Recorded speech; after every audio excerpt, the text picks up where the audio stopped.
This side, this door here. Anywhere you like to sit, and you're welcome.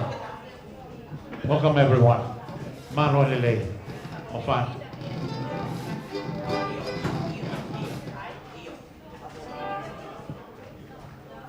Hello. Yes, just take a seat. Wherever you feel comfortable.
Kataki ka weita Oholei, mo takayang ke kakai, malo.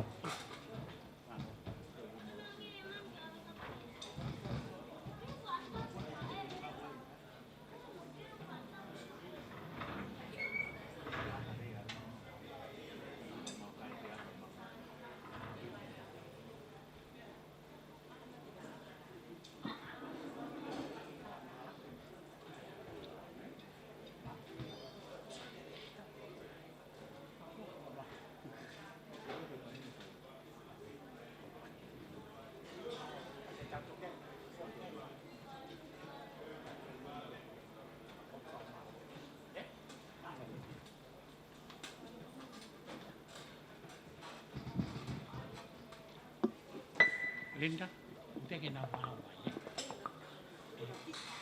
Yep. Malolele, good evening, ladies and gentlemen. Linda Mao is my name. I'm going to be your MC tonight. According to our program, we will start at 7, but we're still waiting for people to come. So I'd like you just to chill and relax and mix and mingle. And welcome to Oholei. I'll do the formality later on, but what I'm just going to give you some instructions. So somebody will come around to you guys to take your drinks. And tonight, it's your dinner is hosted by a very unique group called Safaya. We'll talk about it later. I've got somebody to talk to you about that later on. But take your order, your drinks. We will look after you. And while we wait, hopefully we won't be too late. I'll just judge by the number of table people are arriving, and then we will move on. But really, I'd like you to relax, and I'm going to tell you more about the celebrations that we are doing here tonight. So awesome, great to have you guys on. And yeah, we'll just have some music, Simana. Yeah? Do your magic. Okay. Also, special welcome to the Honorable Minister of Tongatapu Constituency 9, Honorable 17 Tomoa, and your beautiful wife. Welcome to Oholei. This is the area, and 17 has been helping to rebuild this place. Ladies and gentlemen, this building is halfway. So we've just started about, this is the 9 weeks that we moved from downstairs. Oholei Beach was known as a natural place. You have food in the cave, Tongan Fale, you eat on the coconut leaves and banana leaves, and have the show inside the famous Sina cave. But because of the tsunami and few cyclone that hit, and that's why we move over here. Because the tsunami, we don't know when it's going to come. And we build it in a palang. We build it in a palangi way. So when I say palangi, it means white people. It's a good word. When our forefathers have first saw the white people came to Tonga, they thought a big bang, pa it means a big bang in Tonga, and langi means heaven. They thought you come from heaven. So welcome to Oholei, everyone. This is new to me, to serve in a palangi style, but we just started. Normally I serve. My name is Simana, and I'm your host tonight. I hope you like my little place. But downstairs, that's where our normal for the past 14 years, and it was nature, everything.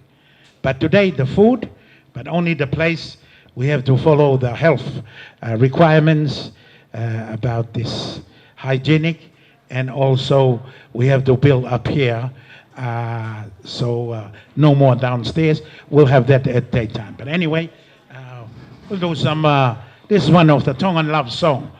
It means, I hope you understand, darling, how much I love you.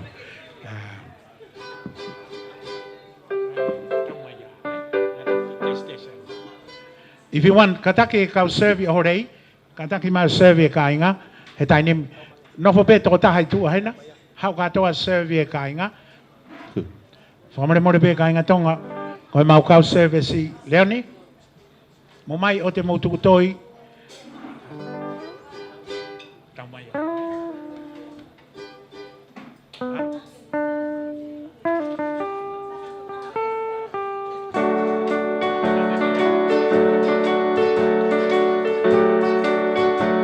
Ladies and gentlemen, just for your information,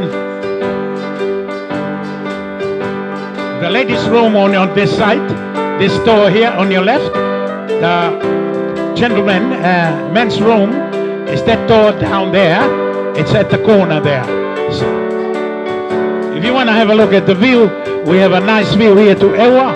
Daytime, whales and all of them jump up and down. A view from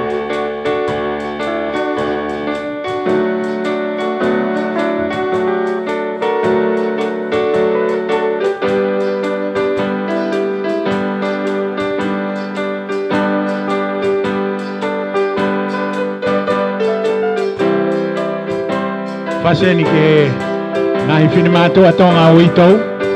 E koe single. Manatu ke he hoa. Tau mai a ke ilo.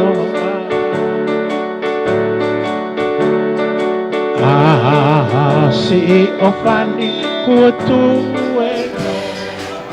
Ko le pe ke o hufanga he Tongatapu ko toa pe o ku o atu me he whaleni kai o atu ai whamafola ma ke he koia i he ahoni o hange koia ku mo mea mai koia i he pesi Facebooka ai walufitu poinenima ko e kamata e ni ai whahoko whaifatongia ai Oholei Beach hili koia ai whatamaki whanatula koia na ai hoko i sanuali a tahanima ka koe ahoni koe kamata fo o ia ai Oholei Beach pa kuiaga e whakaafe loto hou ngā mooni ki he kakai kotoa pe e whanua ka pehe foki ki he tonga kotoa i he kamataanga koia e whahoko whatongia koia ai Oholei Beach hange pe koia ku mo lolotonga mea mai ki ai koe poni foki ku whakailonga i ai whakahoko whatongia koia ai Oholei Beach aki ahono talitari lelei ai golis tutuku kuin salo te i he whengawe aki ia pamoe Kalapu Rotary toko lahi foki ak nau tong nau ahe mai me tō pule anga ki he Tongatapuni i hono whailongai mono hufi koia i he ahoni ai kliniki fo o koia kolisi kuin salo te i whengawe aki ia ai kolisi mo kolisi tutuku kai pehe foki e kautaha lotari ai e koia kumo lolotonga mea mai koe ki ai i he houani makehe koia me he polo kalama koia ai Oholei koe makehe koia ai polo kalama na e motolu koe mo faa ewa mai koia ke Oholei e ngahi tau koe kua mahiri atu ai whakahoko koia ai wau ilo pe koe mau mea tokoni i he vee matatahi Oholei ka ko hinga foki koe whakatamaki koia na e hoko ko whahoko whatongia tuai ai whale kaini pe koe whale taritari anga ko e ni ai Oholei i olunga pe i he Oholei Beach ai ako honao whale fo o e ni whatatau ki ngai whamatala koia simana kami koe pūle ia o e resort koe ni a Oholei e nau whakaukau makatu onga me he lahi ai whaingataa ai hifo ko ia ai ngahi whae ka te ngahi tamai pea pehe whoke ke kautou reke leka ki lalo ko ia ki he ana ko ia o hina pea moe whale kai ko ia pe ko resort ko ia Oholei na e ia lewa whakaukau fo o i hono toe whakafo o mai ko ni ai Oholei Beach ke nau tuku pe mua e whale kai i olunga i he vee pākingi ke whakawhainga mālia i aku mō tolo ko ia te mō ewa mai ko ia ki he resort ko ina Oholei mō mea lelei mai pe ki he whale kai whahoko ai ho mō ngahi whawhiawhia kai pehe whoki ai ngahi o wau ko ia kumalawa ke whakahoko ko ia heni ko i ngahi talatala noa ko ia e whakahoko ko ia e simana kami ko ia anai ke ne vahe mai ke tau inasko to ai i he hoani ai magatuunga ko ia o hufi makehe ko ia o whale fo o ko ini pe ko renovation ko ini ai Oholei Beach pa ko ai whakaafe loto mawhana mi he pule simana kami ka pehe fo ke no family ka motoko tape i Tongani ke ngata pe Tongani ka pehe fo ki a motolo ko ia i to pule anga a manaki ko ia ke mo eva mai ki Tongani ko Oholei en yo whako whatongia ia ka mata ia a honi time tatau pe o ku ia ai whainga maari e ko e whalaite ko ia o e weekendi whalaite ko e weekendi o ku kamata i ko ia ke atai ke toenga ko ia o e kakai e whonua.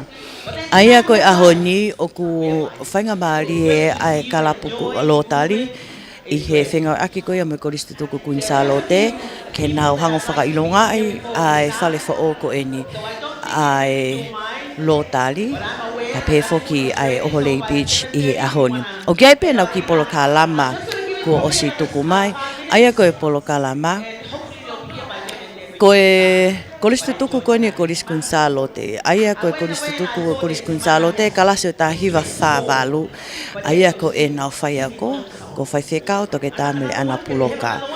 Pea koe tō taha koe tene tataki ai polo kalama, ko Linda Maue. Pea pehe foki ai hoko koia ai polo kalama, koe lotu kamata ai whakahoko ia e Emma Taufui. Koe whawhawhonga ia me he whatutama sawhaia me sene Australia. Koe lea taritari e whakahoko ia e toke tā Elena Kaufusi Blumfield. Koe whawhawhonga mo ia o e whatutama sawhaia me Tonga, Amerika. Pehe foki e whawhawhonga me he kalapulo tali e iai a ene me amakehe ana iai. Ia taim tatau pe e whaata lewa e he pūle koia ai Oholei Beach Resort simana kami ke ne whahoko atu ai peko hono kamata ia ai maumi atokoni koia ki he whiawhini.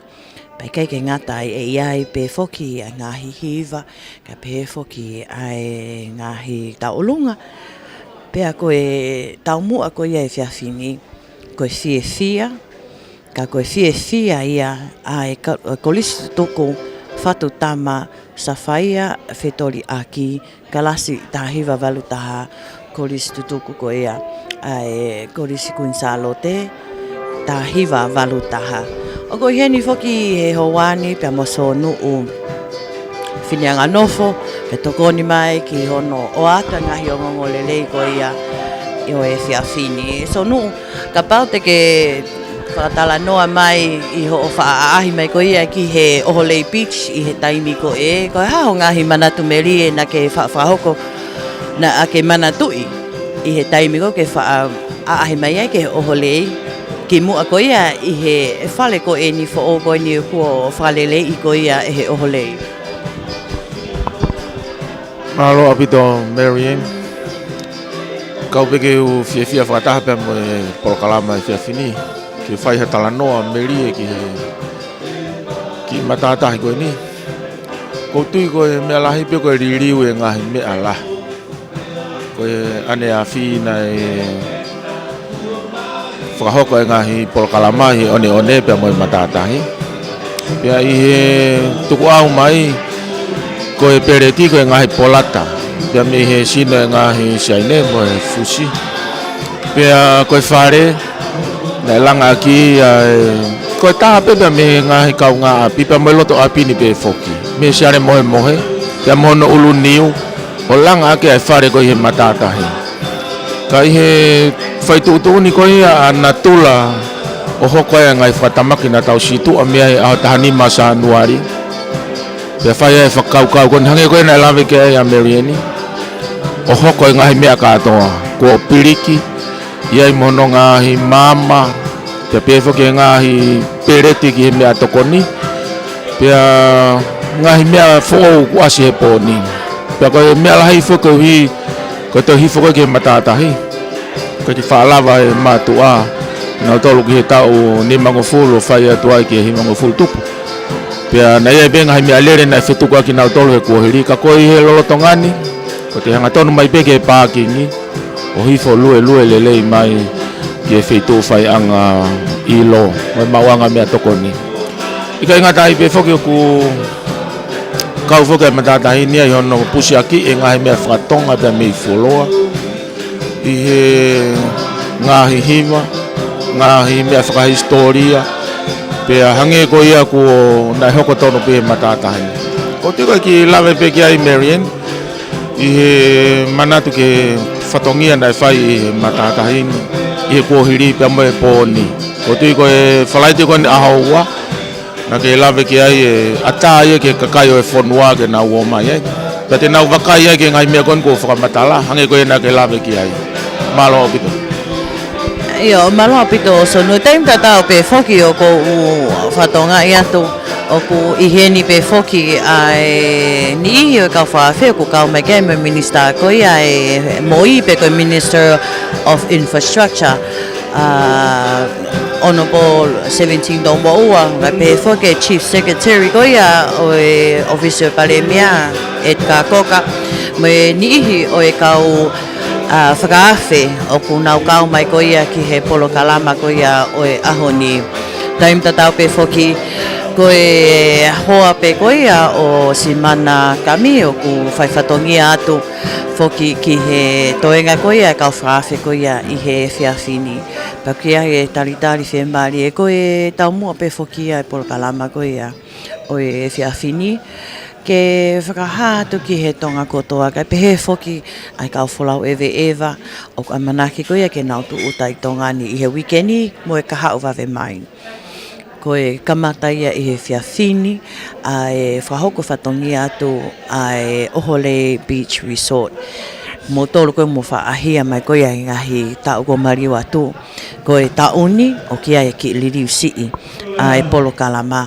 Ka pehe foki a yanga ko ia a mo manatu ko ia ki he Oholei ko e ane awhi. Ka koe inga makatuunga ia he ngahi whatamaki nai hoko ko pau ke ia ia whanki i liliu a e Oholei Beach. Ke whakawhainga marie i a ki mautolu ko ia a manaki ke mo ewa mai. Koe mea koe ki he mea toko ni e so nuu. E kei ia i pea. Pea i kai ke ngata pehe e ine ia e ka e toe lahi ange. Ai ngahi mea toko ni ko ia o tawanga maheni ko ia ki ai i tongani. Anga i mea kai ko ia me o se ni. Kai ke ngalo ai pehe kai pe ke tae ia i hapua katunu ia. Ai a koe wheke pea moe mea kotoa pe. I he taimi kotoa pe.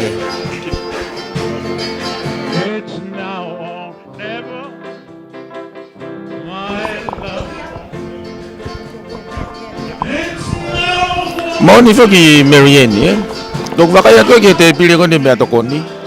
Oku kakato aya o seni katoa ia. Peko tipe koe na hanga tauhe ngahi mea tokoni tu whanua koe ni. Mau pe foki o nau matatahi pia mau ngofua.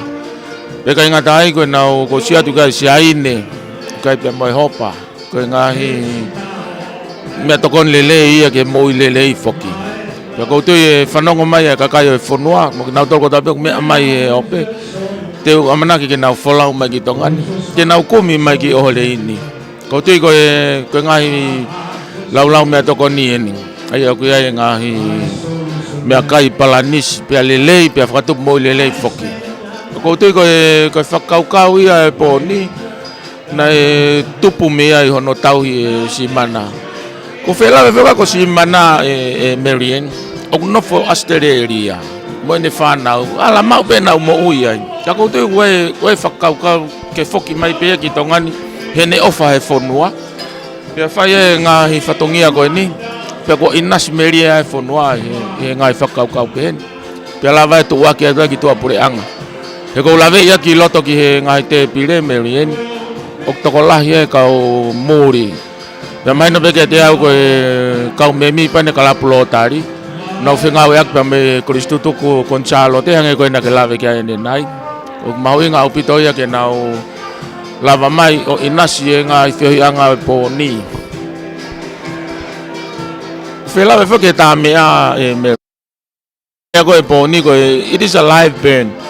O ku whakahoko pe ia he ouna o e toko taha kone kone whakalere business koe Oholei, e si mana kami, pia moe ki whanau nau whakahoko ai hiva, e ki nau tolu pe ia. Ai koe ke te hata me tu ai hu mai.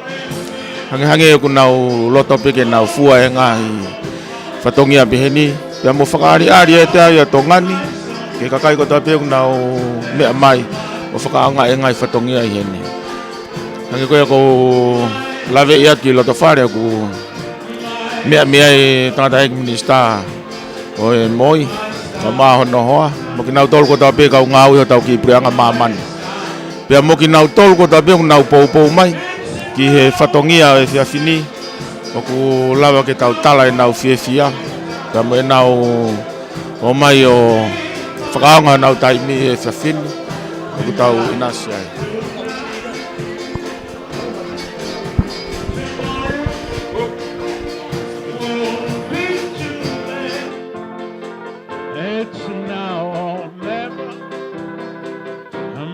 love won't win. It's now or never. My love won't win. It's now or Ulame atu ki Kaufusi Marion. Aku nau eko lava no tune poaka. Ya ko a ki faka ofa no tunu ko mohole re. Eku Kaufusi me tokoni ku fema ko inasiak na do na ulame mai. Ki he matatahi Oholei.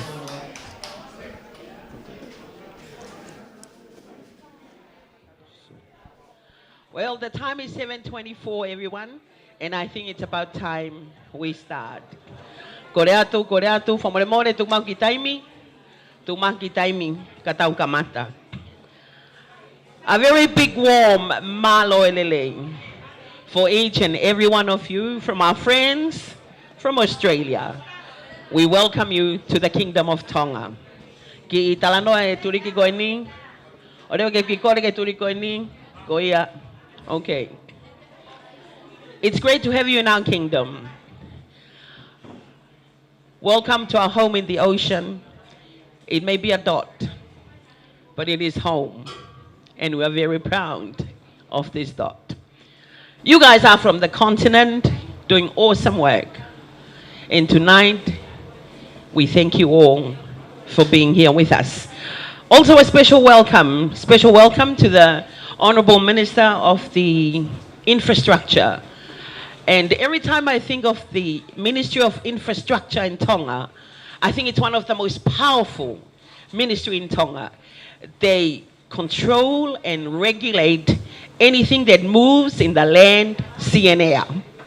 So tonight, please put your hands together, round of applause. We have here tonight in our midst the Minister of Infrastructure, Honorable. Also with us tonight is the Chief Secretary of the Parliament, Mr. Koka. He's also on the same table as well as the Honorable Minister. So great to have you with us as well. Not only that, but joining us in this new building, and I'll tell you a little bit more about it later on, are two assistants for the dental clinic from New Zealand, Tule, and I think the name that's been given to me, Tule, and the other assistant, sorry, but kia ora from you, kia ora for you, from the land of the long white cloud. And also we welcome our families and friends that we are here today. There's a strong connection to Australia tonight, and I'll tell you a little bit more about that. So we have families and friends from Australia that they come over so that we can meet after this long pandemic, and we are still in it. And also last but not the least, I'd like to welcome some of the dental medical team from Viola, who I believe you're going to take part in serving our dental clinic. Put your hands together, please, for the dental team. In our program tonight, I put the heading as a night to celebrate. And I have 4 reasons for that. Number 1, we are here to celebrate life. March 2020, as you all know, the World Health Organization declared a worldwide pandemic. It turned our life upside down. Some of us have lost friends and families, jobs, change of jobs. You all know what you went through. Lost our freedom, the freedom that we value, lock-in, shut down businesses, but it came and turned our life upside down. And tonight, it's a victory. To sing, to laugh, to dance, to move. Tonight we celebrate life. And we celebrate with you all from Australia. Number 2, reports after reports keep coming out saying that what Tonga went through was actually 1,000 times more than what happened to Hiroshima. For us to survive, I'll tell you, when that happened, when the volcanic eruption happened, we actually thought it was the end of the world for us. You got no time to think. Everything went past your eyes as if today it's the last moment for you. Everything that you value went out the window. The only thing you had, you asked questions, where is life taking us from here? So Tonga has been carried by wings of prayers, I believe. We have been saved by the grace of the Almighty God. And tonight we celebrate life. Tonight we also celebrate, may I call upon Dr. Cecilia Fusi Fifita. Fusi, where are you? I can't see you. Where Fusi? All right, okay. Sorry, there's just a big post between us. Your dinner tonight has been hosted by a group called Safaya Fatutama Safaya Fetoriaki. I'm going to let another Sapphire and explain it to you later on, but it's enough to say now. And Fusi is actually one of our Sapphire. We were all in the same class, Form 4A of 1981, and our class was actually Dr. Meliana Puloka, the one that did the prayer this morning. We asked her this question: did you pray to bring us all back to Tonga? Because we are all here. We went our different ways, and we all ended up in Tonga. And I asked her today, did you pray for us as students? And she said, yes, I prayed for each and every one of my students. And then I asked her these questions. Did you pray and ask God to bring us all back to Tonga? Because look at us. We have, let me introduce the group to you. Dr. Elena Kaufusi Blumfield. Elena? Elena was a lecturer at USP in Fiji. She came to bury her mom, and the door was locked. And she stayed. And here she is, working for Tonga. May I introduce Emma Taufui. Emma, this is the Sapphire group. Emma is a registered nurse working in the emergency department in Fairfield Hospital in Sydney for 30-something years. She too returned. I too also returned. And may I introduce the rest of the group. Bettina, this is all Form 4A, class of 81. Bettina. And these are the guys that hosting for you tonight, as well as Palu, yeah, and also Fusi as well. But going back to Fusi, tonight we celebrate. Fusi was in our class. She went all the way to become a dentist. Probably the first woman dentist produced from Queensalote. And in the last couple of weeks, I believe she was in New Zealand. She was recognized for all her hard work, traveling around the islands, and I keep teasing her. How come you're teaching these kids to brush their teeth? Is that all you do? But Fusi has been faithfully working on those programs, and she just recently came back from New Zealand, recognizing by the World Dental Organization, I suppose, for all her hard work. So we celebrate that tonight. And also tonight, and this is important, where's the camera? This building here, we are here also to celebrate. This is what I call resilient tourism. Resilient tourism. You see, this has been in the family business, in the Kami family business since 1977, I mean in the 70s. Down below us is the old one, and you go down all these steps down to where the natural sand are. And every time we have a hurricane, it will be wiped off. And I don't know how Simana had the courage to keep starting all over again and again and again. Because our economy now, we must have that, whatever it is inside us, to keep starting, to keep starting, to keep starting. Simana just recently worked on this new building we're in. It's not completely finished. But when they asked us, when Dr. Fifita asked us, Linda and Sapphire Group, can we host the group from Australia? I said, absolutely. But I have to find a place, because this is a Monday night. And they don't open on Monday night. These resorts open on Wednesday and Fridays and Saturdays. So I rang Simana and I said, Simana, I have a group. Can you open for me? Simana said, Linda, I opened for 50 people. And I said, can you do it for 30 people? Simana said, I'll come back to you. Less than an hour, Simana called back and he said, Linda, just tell the guest it's not quite ready. I mean, he said, looked around you. Everything was wiped off. We are here to celebrate the opening. Resilient tourism. That's right, resilient tourism. Simana has been great to open it for us tonight, so this is awesome. I think that's enough from me, but I'm going to call upon Emma. Emma is the wife of a minister. She's a nurse and also a minister in Sydney, and I'm going to ask her to represent the Sapphire from Sydney to say a prayer for us and also bless our food at the same time.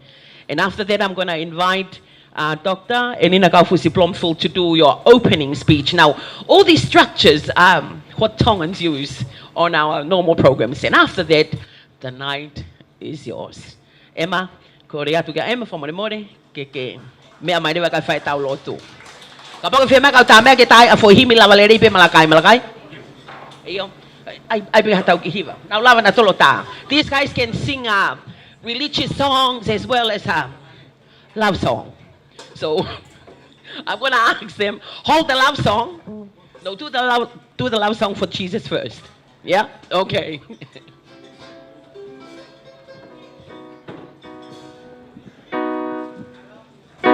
As Linda said, if you see anything good, God is good. When the tsunami hit my place, people rang me up. It took everything. And I said to them, they asked me, we feel sorry for you. I said to them, no, you don't have to feel sorry for me. I thank God. That's why you have to hold on to Jesus. Take everything, just praise his name. So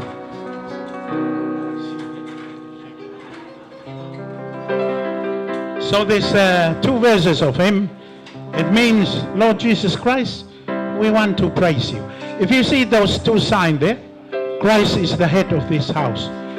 It was estimated that this building will be finished of 350,000. God provide, it's because all the costs jump up 50%, nearly double the price. So we build now, it's close to 5 million, half a million. So God provide that. God is so good. When people are suffering, that's when God action. So if you see those signs there, it talks about the God that I believe. So this hymn, we praise his name all the time. Man, I feel shaken. Ko e kunga we tongu ki ke lau amalo e o ke tawa e ne ngahi o ia te au e tau koto ei ki te wiwa pe koko e a ono e koko o pai o kahiki e taimi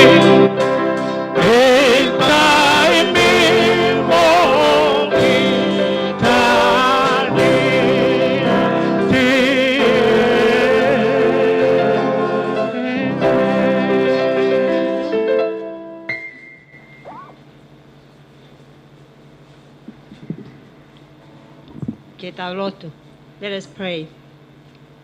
Lord God Almighty, you are the creator. You created us. You are the creator of heaven and earth. We thank you, Lord, that you brought us all together to this beautiful place. You brought us from all different places, from Australia and all of Tonga. You have kept us safe despite all the disasters that happened, pandemic, volcanic eruption, but you have brought us together. We are here today, Lord, because of you. You have protected us. Lord, we thank you from the bottom of our heart. We thank you, Lord, for all our guests today, our special guest, our Rotary, Australian Rotary members from Ballarat. We thank you, Lord, for their love, for their support, for answering our prayers that we have asked, we have been praying for our dental clinic. We thank you, Lord, for everything that you have provided us. And as Simana was saying, we trusted you and you have provided for us. Lord, we ask you tonight that as we come together, that we praise you and we will give back the glory to you. Whatever we have done, the glory is back to you. Lord, we ask you that this group from Australia, we haven't got much to show them how much we appreciate what they've done. The sharing of knowledge, the sharing of equipment, sharing of skills. But this is what we've got. And please, Lord, you can give them more. We ask you, Lord, to bless each and every one of us here tonight, and with our family and our friends here tonight. We ask your blessing on each and every one of us. Lord, we give you back the glory. As we have our food today and our sharing of our friendship tonight, we ask you, Lord, that you bless each and every one of us. Make us happy and make us appreciate and love you more with all the blessings that you have given us. Lord, we give you back the glory. O tua o mau whawhetae kia te koe, e ngahi lelei kotoa pe ko ke whakainasi a ki mau tolo. Ne ongo e tua e mau tolo pe mo humu i ngahi whaingataa, pandemic, ka mai o tua e puna e mo ngā whi. Mau whawhetae pe o tua, ko hui o ku ke whakakoloa ki mau tolo a ki a iwi o ku lahi. Ke mau tuu, oua te mau tokoto ai pe. Mau tuu ki o lunga o whaihanga aue. E o tua, mau rotat kia te koe. As we eat today, those that prepared the food, bless us all. We ask this in the mighty name of your Son, Jesus Christ. Amen. Malo Emma, thank you so much. Emma had a very difficult choice to make. She's been in Tonga for probably about a couple of months now. Her parents are here in Tonga. They are they're in their 80s, and Emma had to come home to look after them.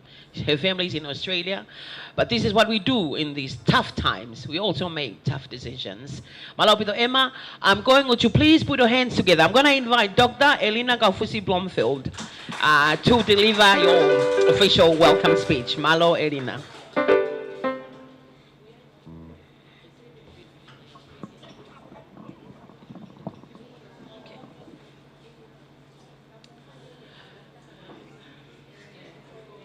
Malo lele, ko taulea pe ya. A very warm welcome to everyone who are here tonight. I think all the welcoming words and remarks have been delivered by our mistress of ceremony, but however, I would like to acknowledge the presence of the Minister of Infrastructure and his wife, as well as the Chief Secretary and Secretary to Cabinet.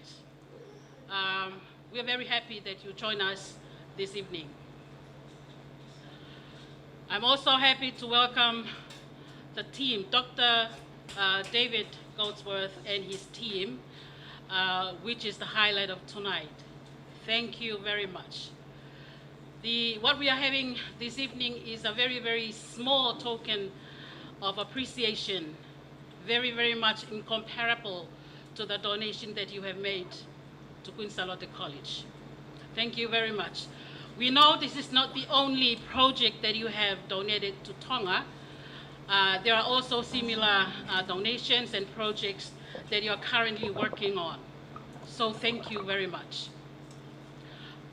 I would like to acknowledge here there are two groups of Queen Charlotte College alumni who have been working very closely with Dr. Fifita, Dr. Tule, Misa, with the group Amatakiloa o Ekaimelie Petani, and also Mrs. Rowena Klisimasivea, Ivi Fetaki Nima Kulupukaloti. These are dentists that they have worked together with Dr. Fifita in collaboration with a team from Australia to manifest the dream that we have dreamt to become a reality. So thank you very much. It's very warm, heartfelt that we are here together to celebrate an achievement that could not have been happened or occurred without a lot of hands that have lent us this. Ko whampe ke u whakahatu he ni neongo nai o ate lorintane nai ai konga e maukulupu. Tolahiak nau tolu, there have been a lot of us that have passed on. We also have a lot of us overseas. In America, in New Zealand, in Australia. By any chance, elava ke nau whanongo mai ai, I just want to speak and say their names. Ki he ope, o kia tau mohe lolohea.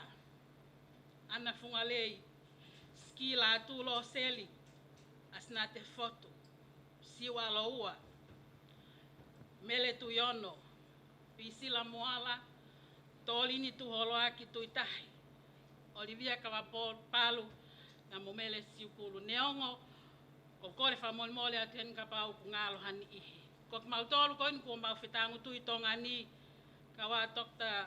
Fusififita, Pilista tolu tau, palu ulase faremaka, ema tau fui, lolinta maue, petina ulakai, mapa, senmi leha, o tari lupe la sike koloa, ai ko konga pene maukalasi. I just want to read out their names, because in some way or the other, they have contributed to make this dream come true. Ko ngahi nima ko ala mai o fetaki nima o lava ya ngā ue ko ni. Kau ki lawe sipe mua, excuse me, I have to talk in Tongan with the, I just want to explain the meaning of the name that we have chosen to name our group. Aya ko hingoa, ko fatutama, sa whaia, fetoriaki. O ko mauia me helea, ai fine mātu a, iapi, ka pau te tau tānoa ke fatu e whala. O kwai hala fatu, o kwai hala whakamau fatu. O kunihanga whakamau e hala fatu, ke makatu ungai ai mata lele yo lalanga, ai loa e lalanga. Ai wonga taha o e lalanga. Ka pau te tau o mia ke ofi, ke kolis kuin salote, ne whai ho mau fatu, mi he kolisi. De mawa I he vai. Na ya ko ki mau tolu ke mau kakao, ka pau na fe mau ke kakao. Na ya ko ki mau tolu ke mau manava whakaloloa. Ko ngā ka mau wau ke tau mua mau iai. Sapphires have to go through a lot of processes. It has to go through fire for purification. It has to go through pressure. And it is a long or lengthy period to produce a sapphire.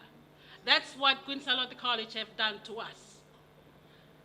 She has shaped us, molded us in our behavior, physically, academically, and spiritually. So when we go out into the world, we conquer any problems. Whamaloa tu College Queen Charlotte. We have become sapphires in our own areas.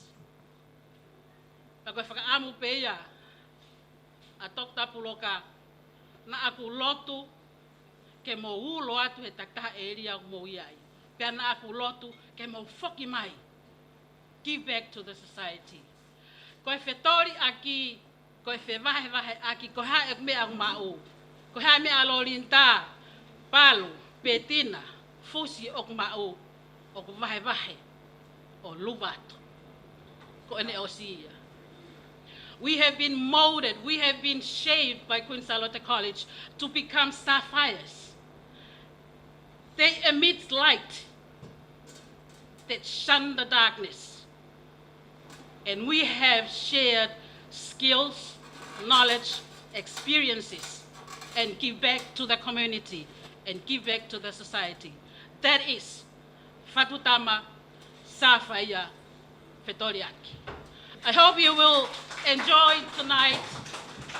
And although we don't have much, but with all our hearts, we give what we have. Offered ka te motolo no kotoa, and hope you'll enjoy the night. Thank you very much.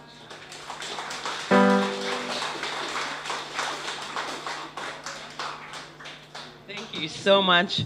What an expound. I think what I picked up from the doctor's phrase, just one phrase, Sapphire is not because it's bling bling, but it's the pressure that we've been put through so that we can become the people that we are today.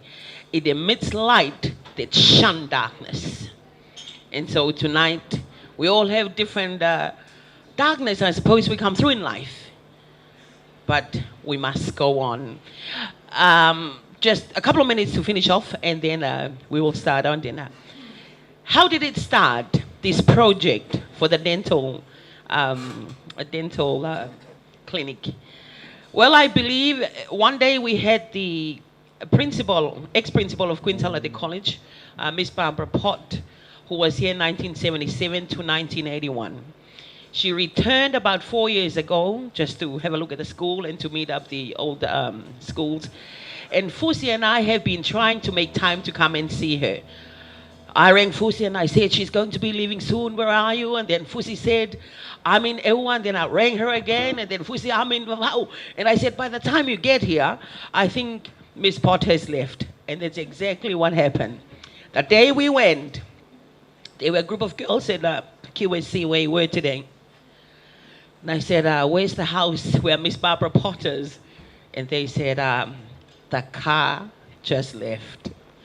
And we stood there and we started talking. The building was going. My background is banking. Fusi was a dentist. And I said to Fusi, why don't we have a clinic, a dental clinic?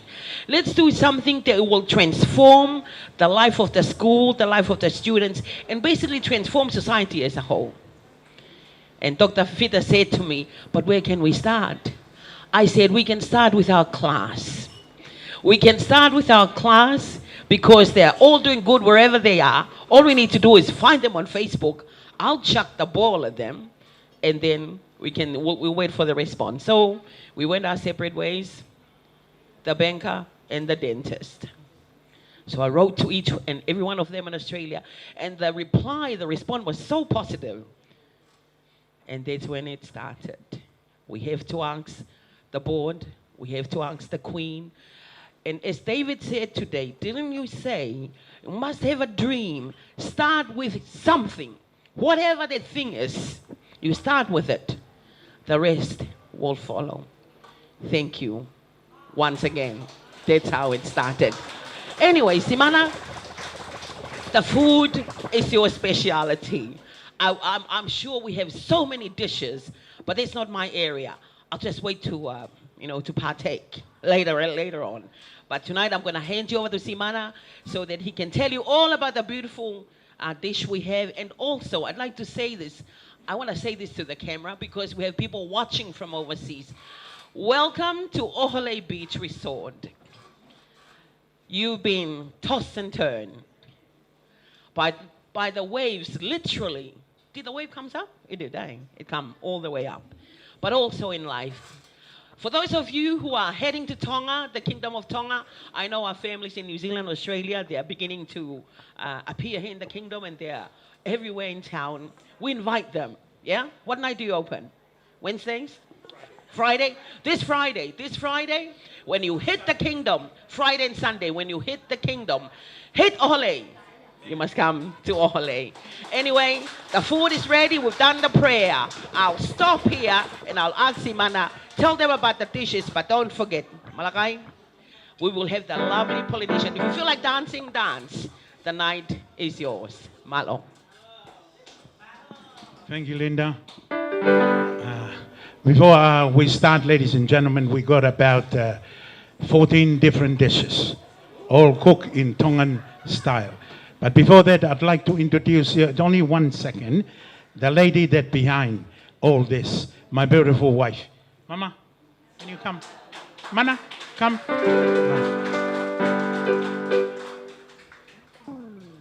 You know, we've been so busy, we forgot our anniversary. On the 23rd of this month, 47 years. This is my beautiful wife, Akanes. She left her American citizen to love a man like me. On the first 5 years, I was not faithful to her, but she loved me. We have 8 children overseas, 1 in New Zealand, and we have 38 grandchildren now. God bless us. And this is our little boy, so that God gave us here when we are here. So only 3 of us. All my workers, about 40 old workers, they've gone. There are only 4 left, and the new one. So praise the Lord. Thank you so much, Rotary Club members. You've done a lot for us. May God bless you. My little boy here will read a psalm, Proverbs, and then you go ahead. It won't be long, 1 second. Mana?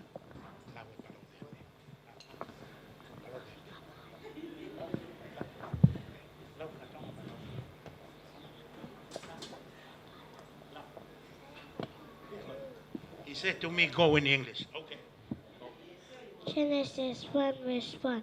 In the beginning God created the heaven and the earth. Genesis 16 for God so loved the world.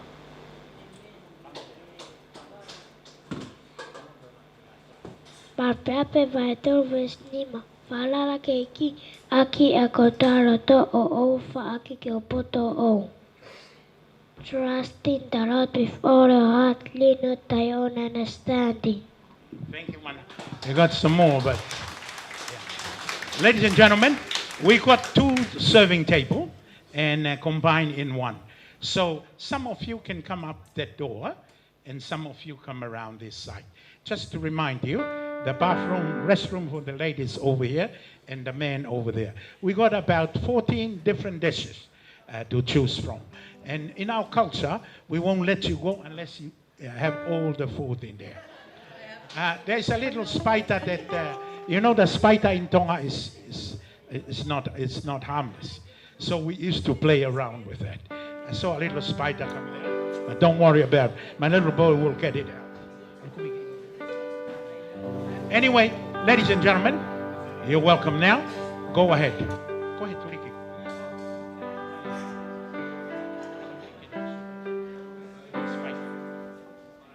Your first is this. Is your veggies. We got sweet potato, kumala, and taro. It's gone out. And some, no, they're harmless.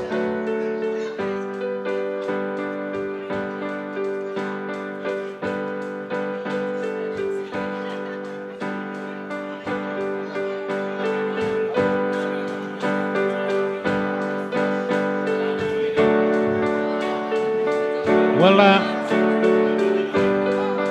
mind your steps. You start from the end. Hangi ko yung ko yung lolo tonga ni ko whakawhi mai tata ek minister o moi pepe foki ina tol ko tabe ko nau lava mai pe me pureanga mamani ko ngai whakawhi ki he hoa ilo e whiawhini pe ko nau tol kon ko nau whiawhia ki whakahoko ai prokalamani ki kulopu kon ko whatutama sa whaia whitori aki ai koe kalasia o e tautahiwa walu taha. Taimina nau form 4 ai. Peko nau form teacher ko toke tāmere ana puloka. I he lolotongani ko nau hoko mai ki he tau te pire ilo. O to'o me ngahi momona o seni. Ai aku talanoa ki ai simana he lolotongani. Peko ingata i whoke o ku kakato ai mo ngahi kiki kehe kehe. Hangi ko ia ku asa tu i he ata i e whiawhini. Pea ku whilawe whoki kamatanga e polo kalama. Ko e MC e poni whakahoko ia rinta maue. Ko e rea talitarina e whakahoko ia e toke tā Elena Blumfield. Ko lotu na e kamata aki e whaia e matau fui. Pea koe lolotongani o hoko atu ki he polokalama koe houa ilo. Ku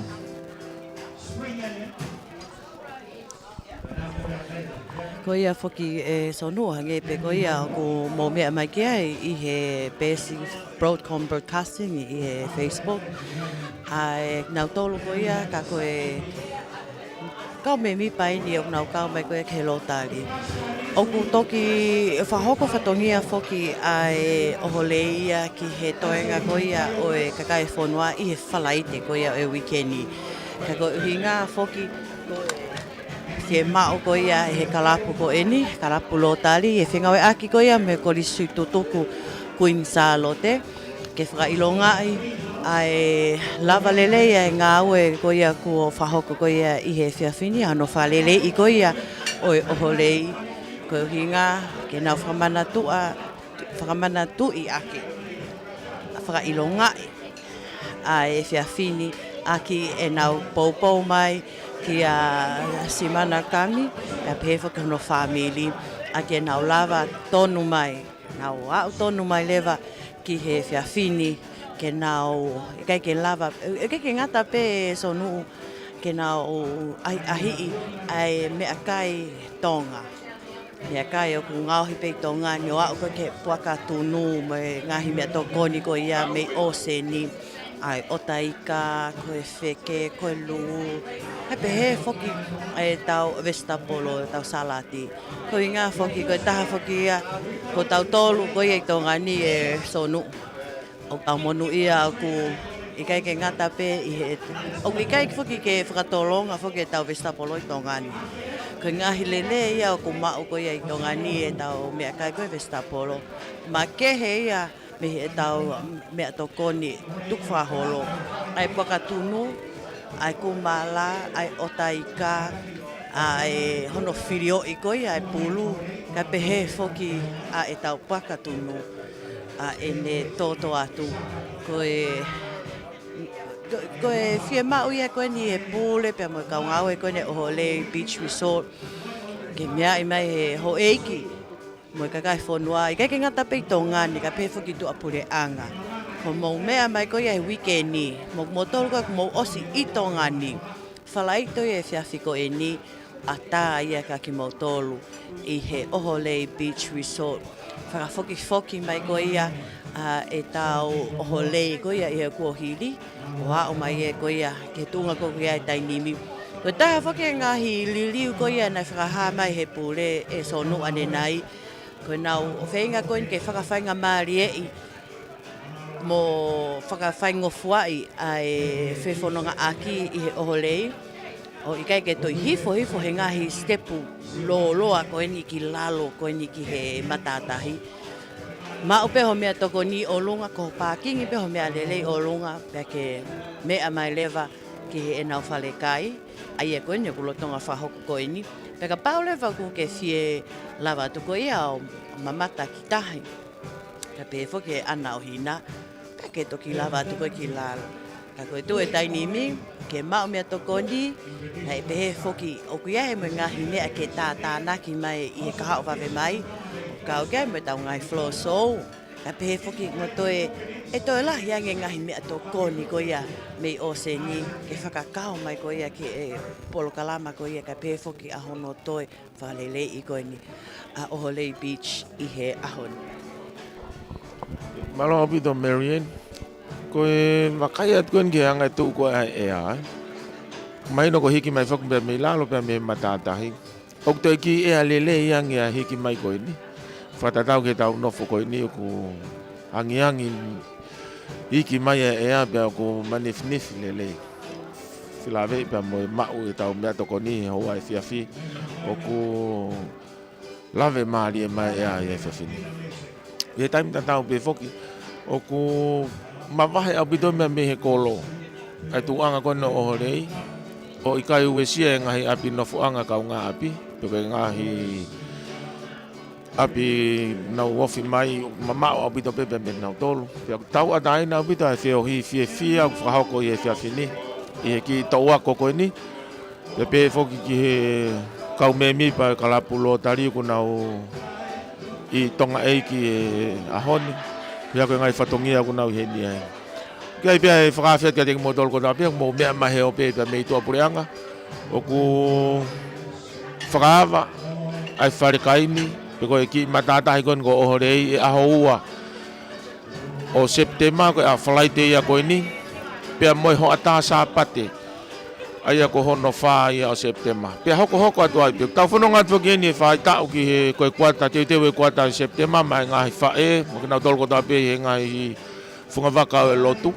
Pei kai ngatai ku aonga au pito. Ai ngai polo kalama koe pia me he matatahi Oholei. Ke whakawhi e ngahi whae, i he houa tari wike nau lava mai. Ke hia koe whalaite i he fiafi. Kai o mai ho ata sapate. Pia kia e whakawhiat ka teki mo tolko tape, he tonga kotoa i tonga eikini. Mo taka i Tongatapu. U whakawhi iat ki mo tol. Kau whataha pia moi pure o matatahin. I he fia ke talitali rei ki mo tol ka muka mea mai. Kamatai e a whalaite ko ni ko noua September. Pia hoko atu ai pe.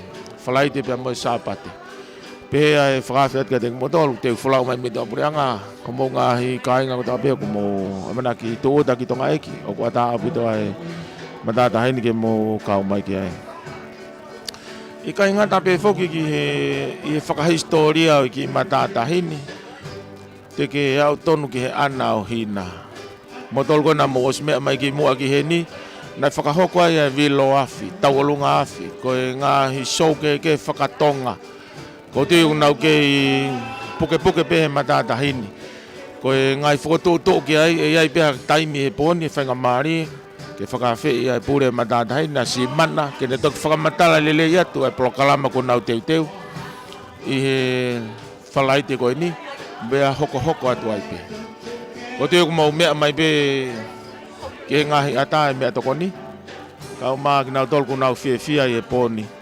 Ko hia ko e maalari ko teu e he ki kau tā koristu toko, korisi kun sālote, e whatutama sa whaia whetoriaki. Kalasia e tau tahaiwa malta. Mō wakai mai pe ko e tau pakatunu e ni. O kai wheko no rea ko e taina soa. Ko no tō ko ne kan mate, pe hoko e ngai whatongia ko e ni. Oku inasi ai kau whakafi ko tō pe kuna o mea mai whiawhini. Ono whakatoa Marian, ko wakaiat ke whafonga e kau whakawhia kuna fia au pito. Pea moe ea lelei lahi mone. Kai ke te whe mau ha air condition, pe ko hangahi mea whakamoko. Ku osi moko whe unga pe. E ngatai ki nau tolko toa pe me i tua pureanga. Kau palangi ku nau lava mai he ngahi whatongia ke. Nau fia ke nau kau mai i he whiawhi whakakoloa koe. Ko tue kou lava pe ke mea kou wakai ki ai Marian. Maloa pito o so nuu, ka ku moni ho lau, iai whake lau whake a nolo manu, whikau aki koe me pakatunu. Ko mo mea mai ko ia o atu koe ho mo pakatunu, whe mau ia ke taina soa e pakatunu. Aia koe uhinga koe a nolo manu, whe mau ia ke o te toi maka no mate, koe hui ata tāpea. I he Hawani ia, i he Oholei Beach, i Hawani. Mo tolu ko ia ku okay pe pesi Facebook ai Oholei, peka paule va okay ke mo ma o pesi Facebook ai Oholei. Malava pe ke mo pok mai ki he pesi ko ia simana kami, ai ku iloe ko e konistu tone kami. Mo add ki ai pe he foki mo lava o fetutaki mai ki a simana nga kapau mo Facebook. Ke mo mea mai mo family ka pe he foki mahe ni pe mo ka folau. Aia ko ia o ku whahoko ia e hoani. Whakailonga ai whale fo o ko eni pe ko e renovate fo o ko eni. Whale lei fo o ko eni o e Oholei Beach Resort. Me hahake, me hake ko ia me whātom, me Loving a Tong. Loving a Tonga ko ia e Tongatapu. O atu ai lelei taha. Ai koe fresh ko ia mea toko ni e so nuu. Koe mea ia koe o ko lawe i ko ia i he tainimi. Kei ke ngata ai mata mari ko ia ai nautol koe kau ngawe. Kau mantui whoke o ke aha toi mea ia ku tapu i Oholei. Ka pau ko ke lava lelei pe a maalelei ho o peleti ma mea tokoni. Palava peke ke toi mea mai ko ia o atu ho hiki ngau o mai tolu mai wha mai nima. Ko fie mau pe ia e he pole mai kau ngau e ko ia ai Oholei Beach. Ke taina soa e puaka tunu. Ka pehe whuke o te toi ha mea. I he hoani ia. Pea o kai pe whuki ai poupou mai ko ia e karapulo tari. Pea mo e korisu tuku kuin sa lote. Aia ko ia. Ko e korisu tuku ni e ta utahiva valu taha. Ko e whatu tama sa whaia whetori aki. Ko nau tauria ko nau polopoloi. A e whale whao ko e ni. Neongo ai te ki ai ke kakato lelei. I he whamatala ko ia simana ko ia nenai ke walwhitu poini nima. Te ki ai ke kakato. He ku whia mao e simana ke ai mo te kia. Pe ko ki whale tolo e ta whaaki ko e ki tahi. Pe ko e ta whaaki whakahahake ko ia e whale. Ke aha ki te ki ai. Pe ai mo e laku mo ki one ai. Ko hinga ke hangepe o ku ke mea tupe me whaleni o mea ngatau natu ki he tahi. Ai one ka pehe whoki hono ea moko ia i he Oholei Beach ia i he ahoni. Te ka pau lewa ku mau toki fie mea mau tolu ia ke mau mamata i he ana ko ia o hina ka pehe whoki matatahi. O ku ata lelei pe ia ke mau mea tu ki lalo ki he matatahi. Ka koe mao mea toko ni whahoko pei o lunga hewe e pākingi. I kai ke toi ongo sia a ho o whine eiki, pe ko tangata eiki, ke toi mea hivu ki lalo i he stepu. Malawa pe ke mao pe mea toko ni o lunga. Ka koe langa ngā ue eo ko whahoko ko ia i he tainimi. Ai kautaha ko ia ai Oholei Beach Resort. Ko e tau mua whokia a simana ko ia i he howani. Whakaawhet ka mo Tonga ko toa pe. Ke mo popo mai ki he businessi ai Tonga. Kei ke ngatai, take mai a o mo ngahi whamiri, mo wholau ewa, kau muri. Koe ni ko o si ata ai Oholei Beach Resort. Ke mo whakahoko ki ai a o mo ngahi tari ko ia a ki nau tolu. O te moto e ongo sia motori a toi tunha puaka. Pe ko e me a tokoni ko e me o seni he ku o si malawa ko toa pe ia e Oholei Beach. Keke ngata pe mea toki tokoni. O ku toi maa pe whoki mo ho o live band, live band. O keke ngata pe whalai te. Pea ia e pe whoki, pea pe whoki ki he whanki in whakanei fua. Ka koe sapate. Oku malawa lewa ia mo tolu ko ia ku mo ki i. Taim ko vivi ko e whewhie he sapate, O pike vivi ko e whewhie ia ko ia Oholei Beach ia he sapate. Aia o ko atu ai a e whainga maari e ko ia ka mo tolu. Ke mo taki mai ho mo whamiri ka pehe whoki. Pea mo o mo maheni, whamiri, ka pehe whoki ho mo wholau ewa. O e tuaki pe o Oholei, ko i e whamalo atu. Lorinta pe heki e kau. Pe whine me kuin salo te, o whetai ki he eiki. Kau pe eiki ha kulupu, pe aku kehe atu ia. O mautolu mo mai o poroporoi. A neongo pe te ke osi. Ko i maulanga, ko e peito ko e, o ku whakawa pe ia ke o mai kakai o sio no kuki ko e mea toko ni, o ku maa au pito. Pe hoko mai ai, mui ai, whaoa ngai fu o wani, ngai family fie ma o ha mo mea ke keita lava pe ko ke mea kai wafe ke tolu wafe ai e to hoko ma ngai mea ka moi o ku kuki pe me o Oholei wa feta i pe ki eiki kai osko to aini ma pe ha wike o osien mo lunga pa hoko atu e langa e u feitu ko wa feta. Ladies and gentlemen, your first plate we call it in Oholei test. It means in English, test out. After that, go back for some more. In Australia, they said entree. Aussie. Aussie. Oh, good day, mate. Yeah. I live in Australia about 28 years. I came there with 7 children, 1 bundle of mat, 1 suit second-hand clothes in one suitcase, and one guitar with 7 children. They become the best show band in Australia on ACE Award and more awards, called the Cummies. God is so good. And only $40. But great country, Australia, a lot of privilege. It only take 1 year, I deposit a house there. Great opportunity. Generous people, like you people. We're so lucky that all our children brought up in Australia. I hope Australia don't change. It's a great country. So God bless you.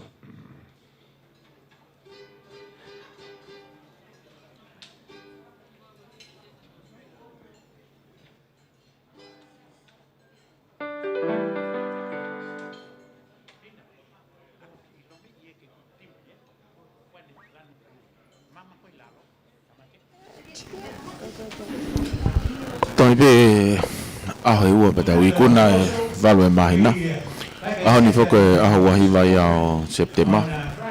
Pe ulaki aho September ko aho to apure lulu.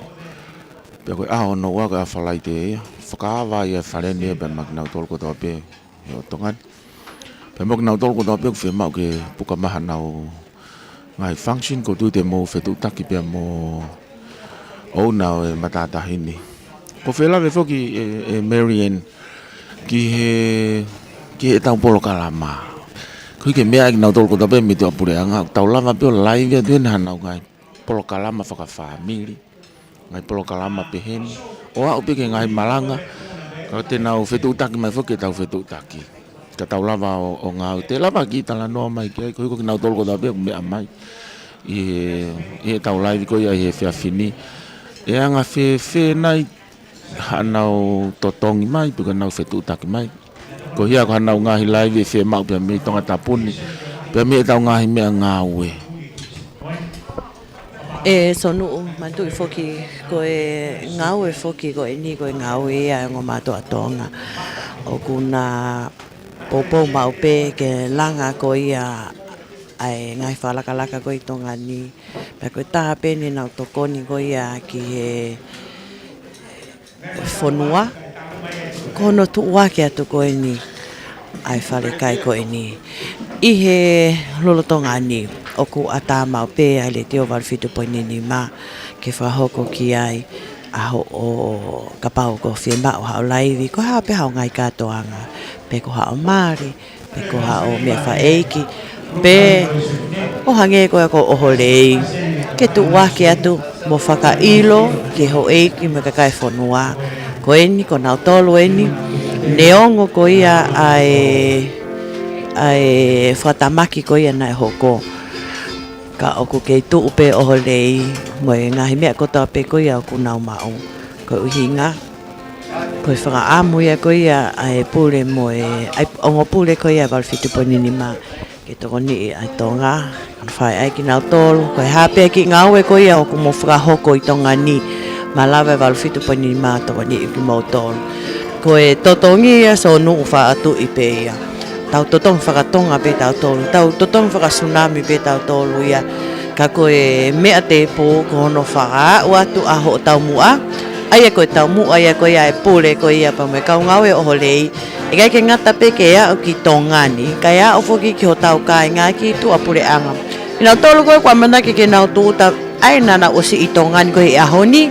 Ia e foki wakapuna na ia o mai ahoni. O kai foki me wakapuna ku amanaki ke tu tamai i he tu apure lulu mo e tōnaki. Bang mo whakakaukau kia wheitu ke aweka homo family. Ke nau ahi ai mea tokoni ko ia a Tonga o te ke ongo sia. Whalai te ko e nie Oholei ka pehe foki sāpate. I he Oholei Beach. Na tuku mai whainga maari e ko e nie sonu. Na tuku mai ke tau whanongo ke ki he pule. Ko ia Oholei ka simana kami ke ene ngahi hiva ko ia whakahoko.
Mikey Gonzalo. Oh.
Isa e ngalo ape ai halana sorry maka wanatu oh itu dosa misi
Pasya mai ngahi princess me korisi Gonzalo te. Oa. Isa ngalo afe. Hala nauso. Oa.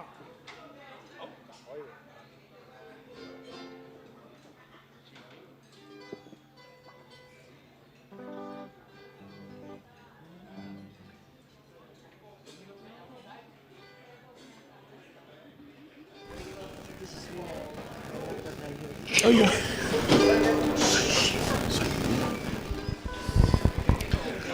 Koe lotonga ni whaku lotonga whakahauka e Hawaii lo. Pea hangi koe na mo nea magia nai na whakako pe si mana e hoko e ose ni pea te lotonga te mai tau kau flow show. I he lotonga ni pea koutu pe ia e wheitu ma waha mi hende mau hiki ki ai. A koutu koe hae nau polo kalama te mau toki e lere pe. Whatatau ki tau polo kalama fia fini. Kai taim tatau oku hangi lelei mai a ea. Mantui ko mo manat ko tabiak mo tona mo smea maki matatahi ni. I lalo ye matatahi. Toki maki heanga ea hiki maki olunga. Fetu kono hokai na e whaia e pākingi. Pea ko si langa e whale lelei ko e ni. Pea whakahaukai me ngai polo kalama tatau pe. E ne whakahauko ye matatahi. E lawe a si mana ne nai na hili e whakae wahana e toia a tānima sa anuari. Pea koe ne kaunga wena toko whaango full tupu. Pea toe pe toko wha. Pe ko toi langa hake ko ni. Kia pe whakaamu ke popo mai a tonga ko tape. Pe mo motol ko tape pe me to preanga. Ko ia ko matatahi ilo ai ni nai talu pe me ko hiri mo. Pe me tangata ai ki Oscar kami. Pe ko no ko hoko te si mana kami e whatongiani. Ko e popo pe mai whanua. Ko kia ia manat meri ko ia ko ngahi taimi e kalon kari tonga. Nai hoko e ngai whakamatala ia ki he tokotaha ko Oscar. Teke au mai Pascal ave taha ia ki tonga ni ko osi he kahola Oscar kami ai he ki Pascal ave taha. He ngahi aho whawhia aho alo i tama tui tama ko tau whahau tu pouwha. Pako tui ko e ngahi taimi meri e ia whaiga e manat. Ko ia ko e matatahi ko e ni. Ko ula vene nai ki no whakahistoria. I ka ingata pe he ngahi koloa kei tauki e matatahi. Ko e fu maka. Pe ko e pe moe ana. Pe ka ingata ai ko hono tahi o ku kehe pe hono hingoa ona. Ko tui te ulawe ki ai e sisi e ulawe ki ai pe mo me ngahi ilo ku mo osi mea ai.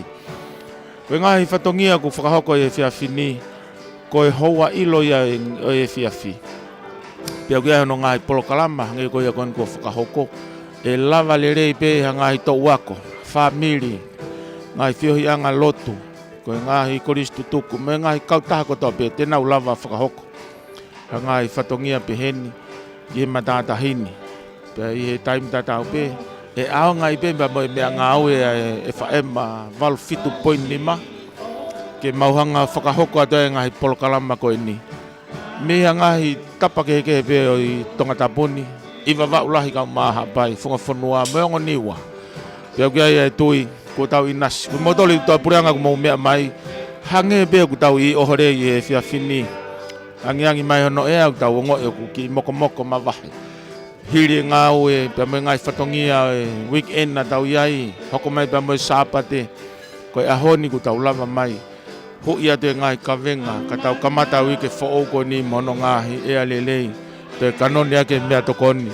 Ko whakateu ngā ki ai whaleni. Pe mei o seni ka o maa e fua e whanua mei tokanga. Ko tuke ngai whatongia ko pusi aki mai he pure ki Kautahani. Kau mai, kau ngā wen. Pea mai mātātahi iloa kon ko Oholei. Ko ngā hi mea whakahistoria peo e whanua. Pea ko tuke nau whakaamu ia.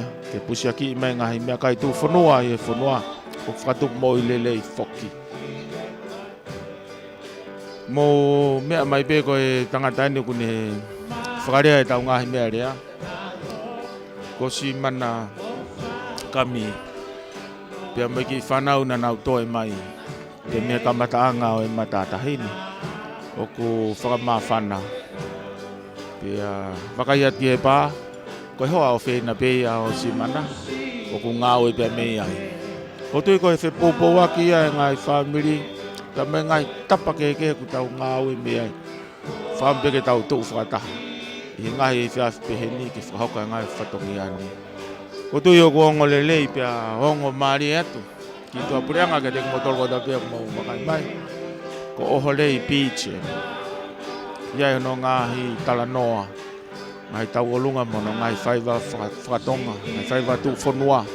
Oa ki he vilo afi. Ka ie whiawhinu ka ia amanaki. Iai pe whainga maari. Pia mai pure o e matatahini. Ke talanoa atu. Ia koe ngai whatongia. O kune whakaamu mo whakalere i ki matatahi ko ni kono taitari. Oi ka inga tonga mo ki nau tolko ta pe me tua pureanga. Ku nau tu uta me ki tonga eki. Kore atu kau ngau e koe Broadcom whakamalo lahi atu ki Marianne mo e kau tangata. Ka taki ui si ka inga Marianne e mo mauha mo mea tokoni. Patau toki interview anai. Whakamalo lahi atu so mo mea mai. Lorinta, na o mai ke live ho mo mea special, right?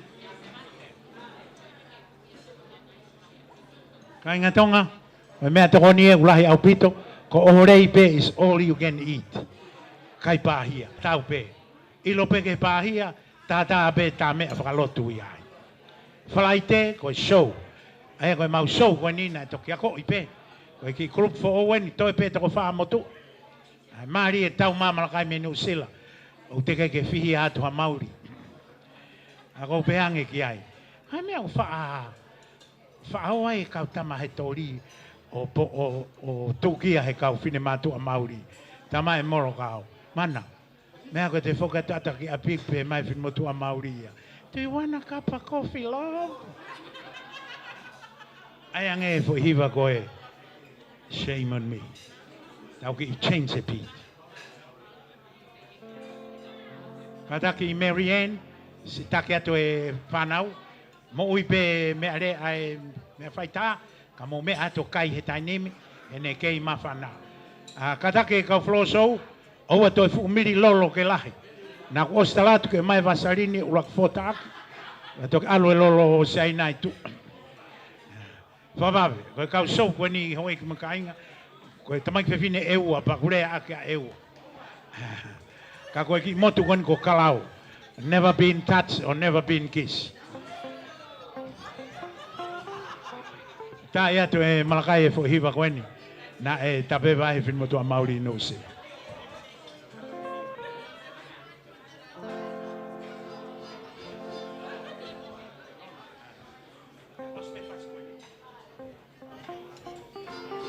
Kataki Timote, Rona. Alo.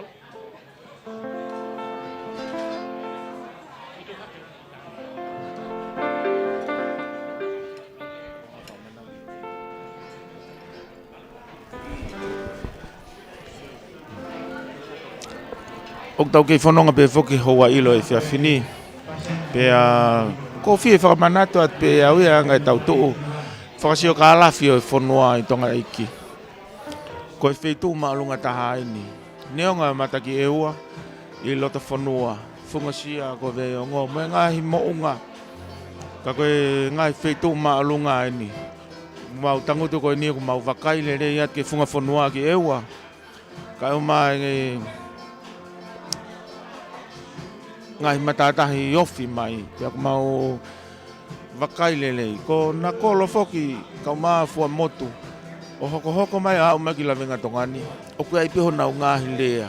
E whanga ko whewhe, ko I. Mahino ko no ngai uhinga. O ku lata wito pea e tonga ia. Ka umaki e ngai whetu oni. E Oholei. Kono fumaka, kau maa hono ana. Pia moi wana iki mai a hono ngahi hiva. Pia moi ngai mea tokoni ku hātu I e ngaluo pe. O ku mau amanaki pe. He kai ke te lava ki mau tolu ia. Ke te whakamatala. Ku mou wakai tonu mai. Pia ko ku wakai at ke kau whakawhe mo ki nau tolu ko ta pia mau heni he pōni. Ku nau fia o pito. Pia I pia moe pā. Ia me ngahi inu kehe o tua pureanga. Ko e te pire ilo ke ngahi mea kai kehe e whanonga anga. Pia ko mau heni whakame kau whiwhine mahu inga. I whanonga anga. Kau maa ki nau tolu. Pia koe kau ex-students en pia me kolisi kuni Charlotte. Kore pe moka Marianne kene whakahaukato nau ngahi whatongi a nau tolu ko tapiok nau lava mai. E ko wakai e tuki heni pia mo toke tā fusi fifita. O ken mo iolani mau pakai tolu. Pia me he ngahi tapakeke ko nau whatongi a pia me hai. Kataki Marianne. O lave mai ake koe ke fu wakai lere iat ke kakai koe nau. Hange pe koe e koe ngai mea koe o kumo lorotonga mea mai ki ai kau koristu tuku foki ene tau tahiwa walu taha. Elena Blumfield ka pehe foki ki palu ko sema ko limonu ka pehe foki toenga koe au e kau whiwhine o kunau kau mai koe ki he polo kalama ko ia o e ahoni.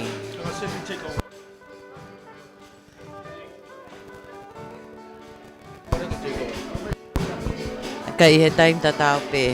Ko e pule foki ko ia o e Oholei Beach. Aki nau tolu ko ia ku teke nau lave ilo whekau aki mo e pule. Ko ne whanau. O nau tale ni te hiva ko toa pe. Aia ka pao ka mo tō ka pao ka mo manatui ai ngahi tau ko mari watu ne whanau na wha ewa mai peki tongani. Pana iloa pe nau ki kau taha hiva me koe kulupu hiva koe kami kids. Koe whanau ia a simana. kami, koe kami kids. Ta kamis. Aia ko nau tolu ia, na nau mao na toria tale ni ti hiva. Lahi pe nau whanki hiva, na nau hiva pe ngai hiva. O si iloa pe tongani, keke ngatai, na ia pe me nau whanki wha fo o. Na anau wha hiva. Na pe he foki hange koe mo mea mai. Ko e nau tangata e ki e ni, une mao pe mo ia e tale ni ti hiva.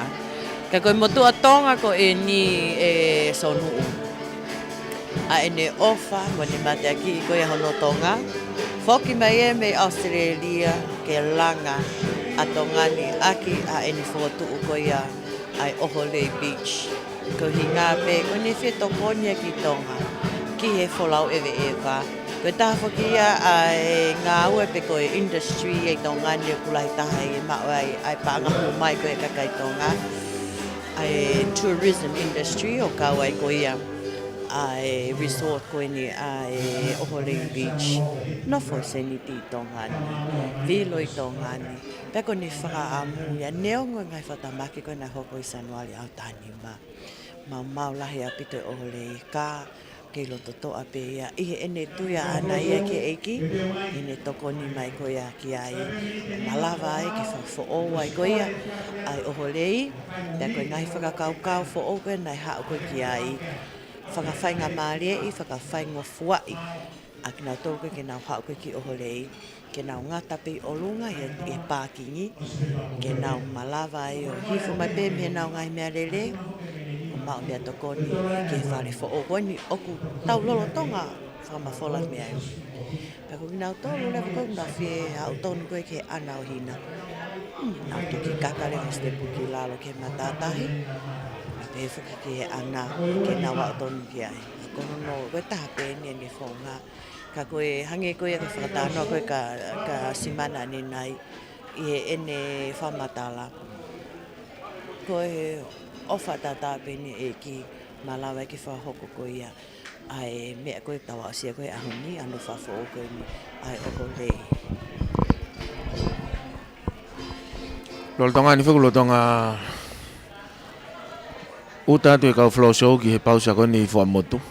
Ki mi sinti solo ke he tākai lolo ka nau hoko ate nau whatongia he pōni. Ko e kou lawe ea tu he tau whatongia kui heni a kōri o tapu elu elu. Pe hangi ko ia koe ma pota noa Marienne. Ko ia na e kuki koe ni ki he whiawhini. Pea koe ifo ate ilo e hau eki minister. Mak nau tolko tau pe ko nau tau te whito ke kau pālangi ke kau muri koe ni kung nau heni e whiawhini. Nau fia au pito ke nau inasi e whatongia koe ni. Pea mai mea to koni ko nau inasi ai. Te tā whoki rewa ki a simana pea mo ne kau tā mea. Kau maa e toenga e kau flow show tau ki tariki ai.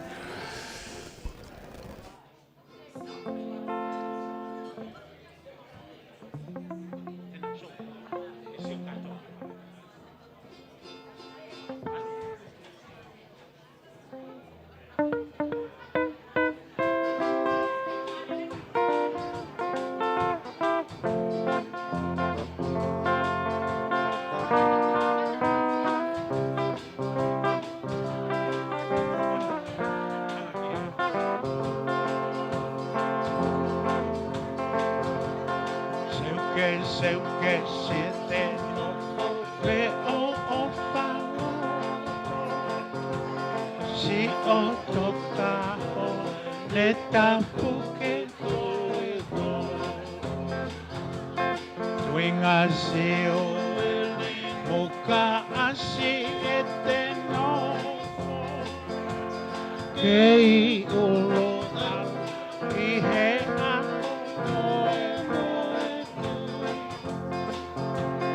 Seu que siete no veo o falo si o toca neta puke Twinga si muka asi eteno Kei ulo i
Give a hand, ladies and gentlemen.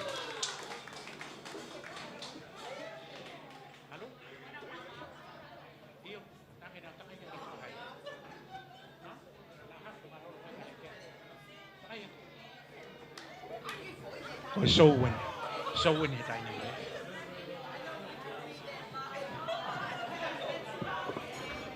Are you enjoying the night? You must be truthful. Yeah? You are? Put your hands up if you're enjoying the night. Are you? That's what I want to see. I want you to be happy. Coming up now, it's going to be our floor show. Now, Oholei is quite well known for their floor show. They did have a break, and poor Simana had a hard time trying to find the dancers tonight. Who did you get, Simana? Or just from the village, all right? Just from the village. Simana is trying to get the engine, the economy, working by utilizing the nearby villages. Hamai. Asi. Mari, smile. What happened to the lolo, eh? Simana, goya.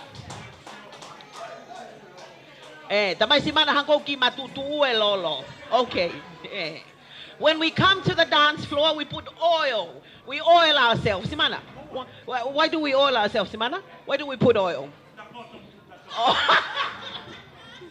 Okay, we put oil from the bottom to the top. All right, I can see two having no oil. What happened, Simana? They're still sleeping. Okay, here we go. Okay, go ahead. Okay, this is what we call a laka-laka. And a laka-laka normally will have a whole village to do the laka-laka. A whole village. Whole village. But now we only got 4 laka-lakas. But you have the ladies and you have the guys. And actually, laka-laka is quite unique to Tonga. Unique in the whole world. I've seen Polynesians and what we do, but no one does the laka-laka. Just imagine having a whole village of about 400, 500, and you have the ladies at the front and the men at the back.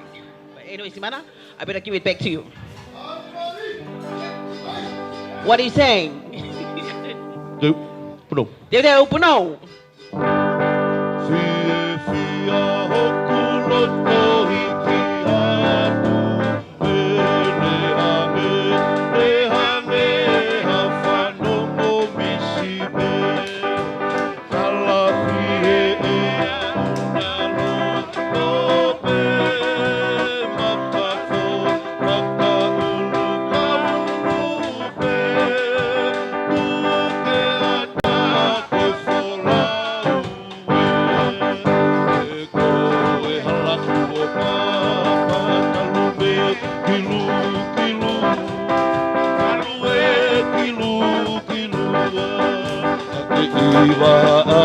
kolo Ie ahi mo e bunga Atau tue tue Oku ke I fusi ai fu Ka oku ke I fusi ai fuka Oku tapa iwa I olile o e hifafua Pea ilo e poto Pea mo e taimua E kuela e lomi pea Kua taia e wa I fotahi foki walumo e siare O tu mata whena uri tukupe Siri anga o e kau Pase se mesaena Oi hala se lue Ae he ke pea ke pa e he E koe hala kua pa talue kilo kilo Talue kilo kilua Ke hila kolo Ie ahi mo e mua Tata tue tue Oku ke I fusi ai fu Ka oku ke I fusi ai fuga Oku tapa iwa Orire o e hifofua Pea elo e poto Pea mo e taimua O ela e lomi pea Mo taia e wa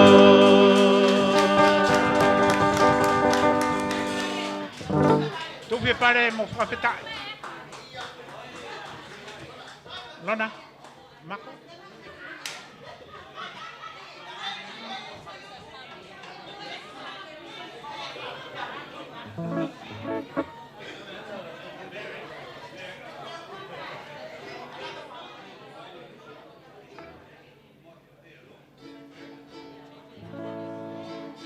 Oi, ki moi kainga.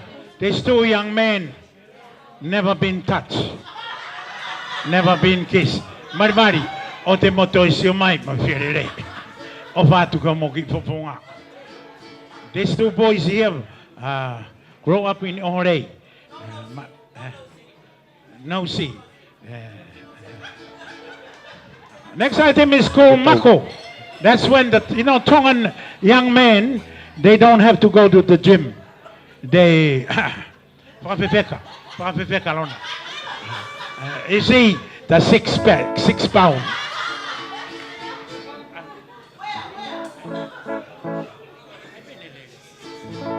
Tu Tu O tawe Kua pakate kako hai koa E malo a me Kawa I atata mo e toe Kei makotane E koe tawe Kua pakate kako hai koa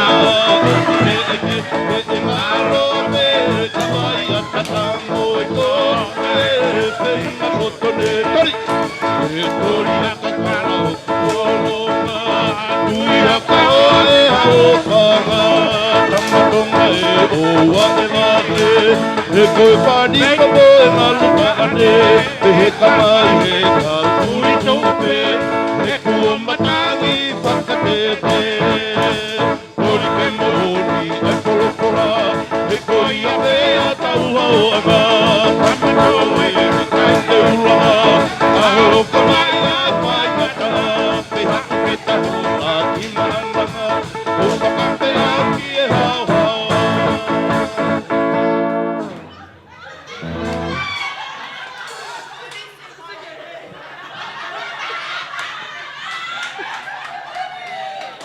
Simana, you know, the terrific dancer, he didn't quite go low to the ground. He didn't go low. When the two boys were on the ground, he kind of evaded. We should call him back. What do you think? Marie. I mean, we're just gonna be crazy tonight, you know, clean crazy. Just let your hair flow. Did you see that guy? When he went down, he didn't quite go down. When they were lying on the ground, he kind of, evaded, but he got all the money. Yeah, he likes floating, like floating. Next time we're gonna ask him to go low and lie on the ground. Marie, si malo, fega tu taipan fácil na. Lo tonga tong tari, iyo. Okay, go ya. Toi anga no fácil na. I know he loves to be like a little butterfly.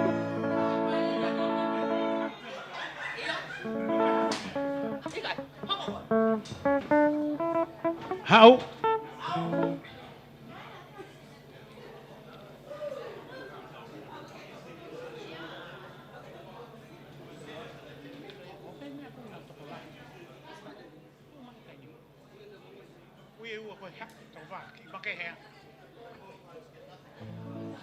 Well, ladies and gentlemen, that's our jewels, the tapa cloth. It might look like nothing to you, the costumes, but that's the jewels of our mama and, of the ladies. That's tapa cloth made of wood. In Oholei here we have farm. We're farming, we grow these trees. Also we have a big farm, and also we have a cattle farm, a duck farm. Next time we'll cook, we'll have to learn how to roast the duck. But anyway, this one here, that's their costume. We have a farm of those tutu where we make this tapa cloth. Koe kau tamai pepini ko ni koe kau tau te hina eni. Pea koe nau kui, koe tangata koe koe sione Oholei. Koe tokoa bea oku nofo lawenga tong.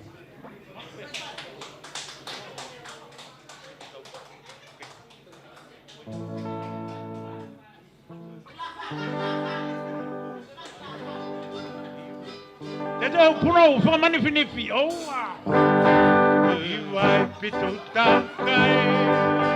Sila fakama, oi, palite. A cópia vihia, ai. Opo, ai, amaterie. Si, ai, lau, manu, wake, wane. Ai, maite. Eu sei.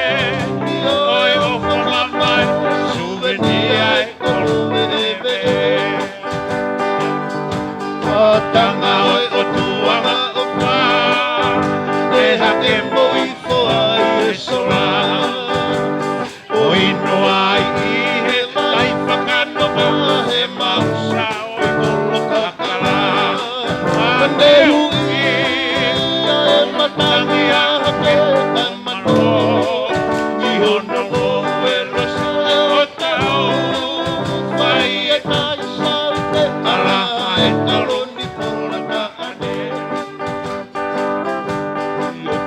Tony akuaka po malawe e po e a Teia e o pane tau mama o faloto no mapuima One ufi kubisia no fea aita no fuku e manatu o mata Ima pea no e ma Ise e Colotoni, Tawalo, Colotoni, Akuoka, Malawe, Pomoea, Teia e o Mate Tau, o Faloto, no Mapoima, o Neufi, o Comisia no Feau, Taita, Taulofu, e Manatu, o Mata.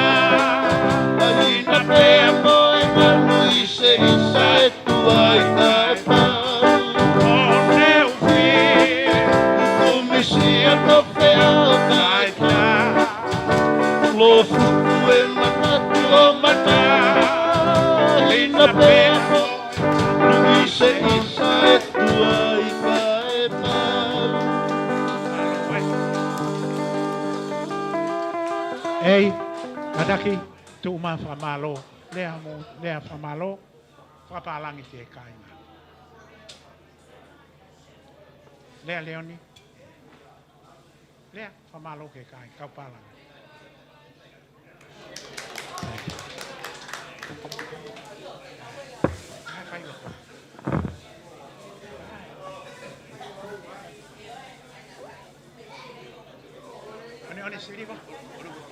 Okay. Asi kiloto. O vea lona. Kau ke hau ke tā mea, eh? Peta.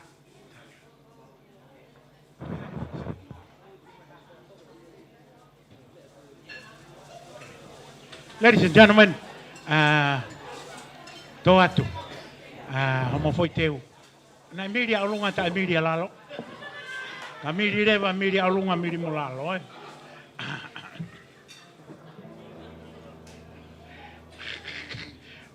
Oe ki makainga. Tā ia tu ki foi fasko ni. After this, we'll do the fire dance over there.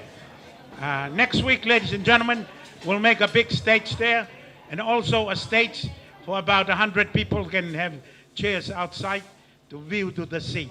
So after this, then we have the fire dance outside there tonight. But next week, we build a stage and also a stage for the people to have a view to Ewa. Daytime, you can see the whales.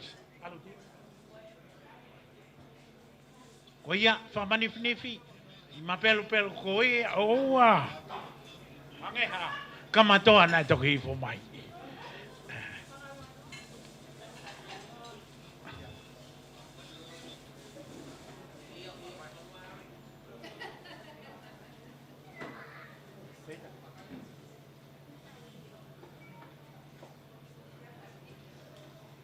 Well, this song, the band don't know, so we have that CD.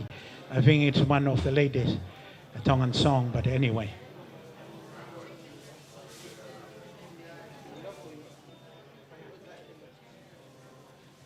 We'll try the mobile doesn't work. Anyway, we'll try it.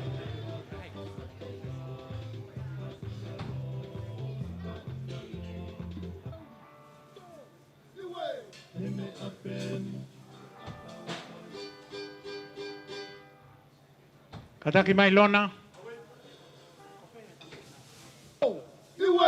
He me ape mu a kauwhaiwa. To! Iwe! He me ape mu a kauwhaiwa. I he hiwa mo e haka whakatonga. Haka ilalo, haka ilalo.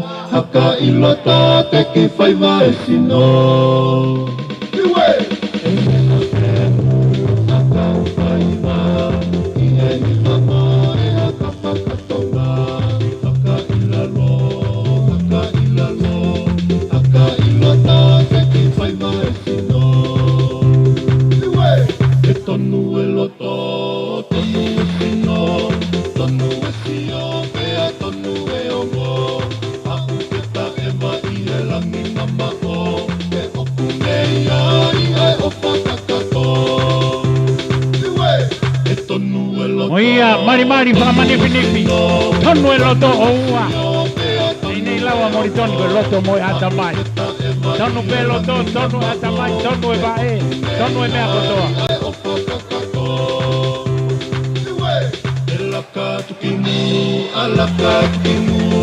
Haka he loto, haka he loto. Tau e langi. Haka tau pasi pea matai. Alaka tukimu, alaka tukimu. Haka he loto, haka he loto. Tau e langi. Haka tau pasi pea matai.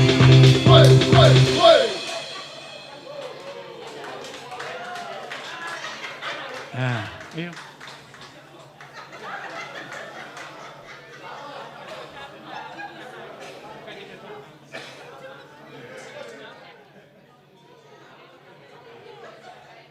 Well, ladies and gentlemen, well, that's the fire dance. He said to me, he asked me, would I have petrol so that he could do. I said, you are the fire, I'm not the fire dance. He didn't come with the petrol. So, ladies and gentlemen, we'll have the Taolonga, the solo dance. So I'm so sorry. Oholei is the best place, but the boy is just checking whether to suck out some petrol from any vehicle out there. Tongan style, eh? Kataki sepo, wakai atu have ni hena o misi imahame ai. Talunga ke kainga. Ako Taolonga, this is a solo dance. A solo dance were only performed in the old days by a daughter of a chief. Tonight, Elena, granddaughter of a chief, all the way from Nakolo. Elena.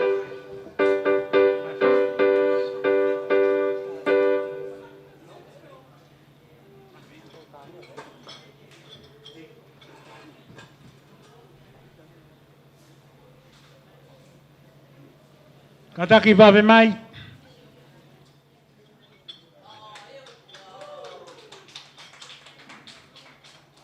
Well, ladies and gentlemen, her costume is called Fihu.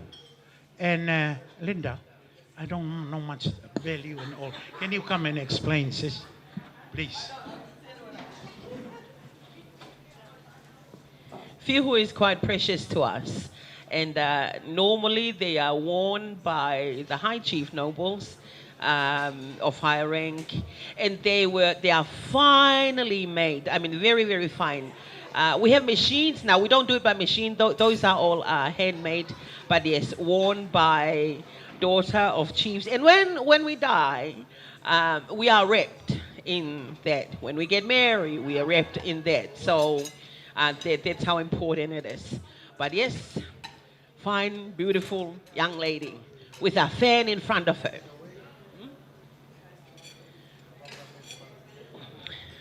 Mari tahine. Mari ke aho. Korat ke tulafale. Normally when a young lady dance, we will have a tulafale. A tulafale is what's been performed by that guy over there. Where is he? Good.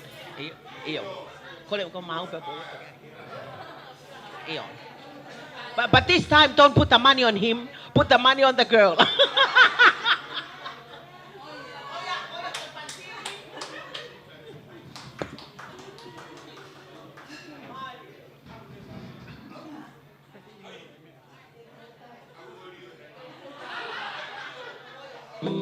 Matani ofeli uekina hange hawaifa kai whakatauanga tu'u taufa lucia ki taulana foiloa ai takanga loke ia he manawanga tulia na asongo ai matapa.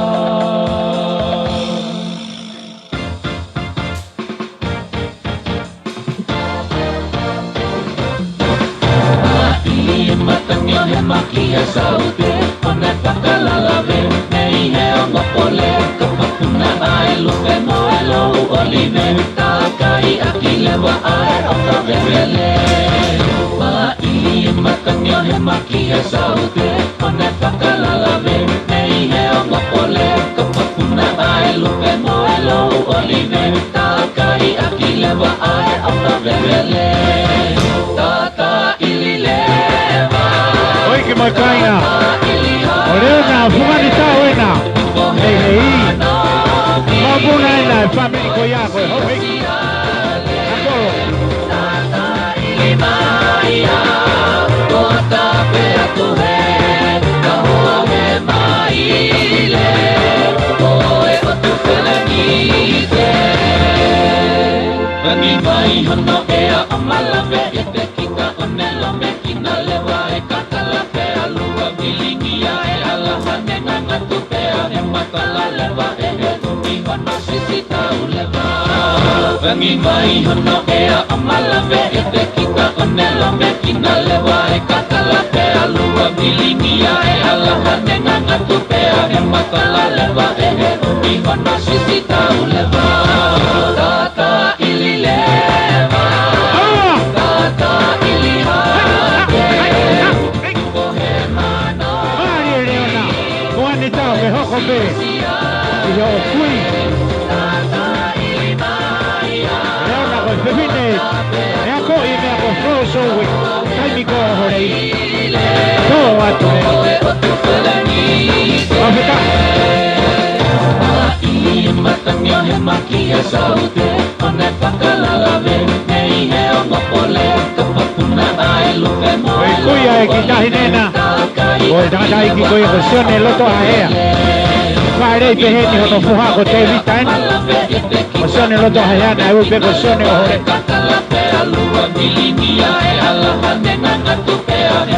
Koe pohapuna eni. Ope vine eni o mele.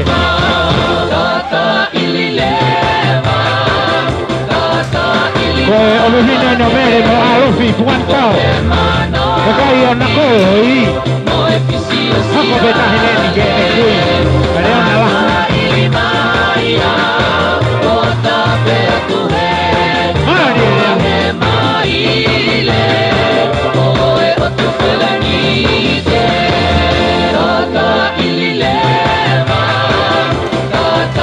Oe tula fare kona. Oe talking chief.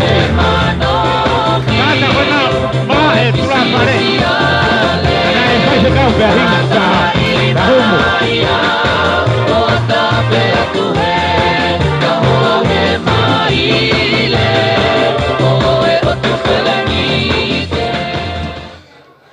Wow.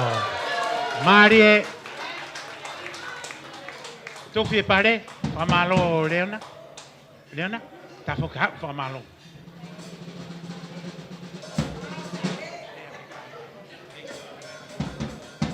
I would like to take this opportunity to say thank you for everything you do today. We do appreciate it, and I would like to say you're always welcome here to Oholei Beach Resort, and we look forward for more days so that you can come here and enjoy your life. Thank you, Malo. Well, ladies and gentlemen, one of our men, I don't know whether it was unleaded petrol or diesel, but he's going to do the fire dance outside there. So if you don't mind, you can walk out there.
I lolo tonga ni fogo ku lava le ngai faiva Taolonga ka uma ngai maulu ko mako ngai faiva tu fonua e fonua pe a poko atuen ke frafe ia mista moi ka mai ka ngau ko tabe me pureanga ko na o me mai ko ka frafe ko tabe me tu pureanga ko na o hoko at kitua ke frahoko ia Taolonga fi oku kolo ia ai fio ngani he hang ko mo me mai ki ai lo tonga frahoko e Taolonga fi be tu na e lave ki ai simana kami ane na yangi e langa stage i tu fare tafaki faka hahake ki fai me Taolonga fi ko hia ke me ate ka kai pe me fare ki ai ka he lo tonga ni foko hia ko kama fo ko pau pe ke alu be tai mi be mohono kuonga i lo tonga ni mo be ma pe ke lo tonga fa ko tau ngau ke Taolonga fi kamo me mai ki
whainga mare whako ni ko nge bea mo si mana ko e o nai ai matatahi Oholei Beach. Pea ko e whainga mare ko ni ke ne hanga o whakamatala atu. Ke ne hanga whakamatala atu e ne whakotutu ngā aue. Ka mai ngā palani. Mai no pea ko e whalaiti ko ni ahaua September. E ata e matatahi ni ka te motol ko tape I Tonga Eiki. Motol ko manak wholau mai me tu apureanga. Pea mo sāpate. Ka ko tuang I whainga mare ko ni pea ma si mana kami. Kini hanga whakahoko atu. E ne ngai whakatutu ko tape ko teu ke whakawa I he whalaiti ahaua September. Pea hoko atu ai pe. Ko si mana kami. Malo mo ai whainga mare. O whakawheta ki he otua. Tau tamai a tau eiko si sokalaisi. E whainga mare e koe ni. No mai he kauwhaita ko ia. Me tau rete o iloa koe. Walufitu.5 Broadcom. Whamalo lahi atu. Koe me ani foki. Hoko mai tsunami. Ave mea kotoa pe. Koe eiki pe. Eke mahe kakaipe toi lere a horei. O talanga nai whikau he o tuake u hao langa. Koe mea koku hoko. Nau tala mai whaofa tama a horei. Ave tsunami he a tani masanua. Ko talanga koe mahu ingai e te piki a sisu. He koe o tua ia. O tatau pe a neafi mo a honi o ta ngata. O kune afio I mea koto. Wike pe taha. O mea ngā ue ke u whai. Peke ke u toi tānoa lahi ki ai. Tōni ia I kakai kotoa. Tō tolu a wheo nonge au. Wa whanga tongani katoa. Hapai mo e ua. Aho kotoa pe. Ka neongo ia. Koe upolo kalama koe ni uhange koe. Tala mai ka te au ke u. Interview. Aia koe. Flaite koe ni. Polo kalama no molope. Aia te mau foki lewa. O lere flaite. Pea mo e. Sapate. O lansia he ua. Aia koe flaite. Tina mo show. Ko tui ko mo mea mai pe. Lava pe o hao ne uange au tupu ke tokotolunge au. Pea koe pure lulu hoko mai lewa no molo. Aia koe mari, whai aho, reunion, retreat, workshop. Ai mo mau ufare. No fuanga. Ai mo mau ai whare whungawaka. Aia koe kalasia style koe 5 star. Whakawhetai ke he eiki. Koe taimi koe na maulanga whanatula pe. Ka ko hoko mai. Whakamamahi koe ni ngai whakamalohi. O tūtūni ke tāpuni ngai businessi. O lahe ngai businessi na mate.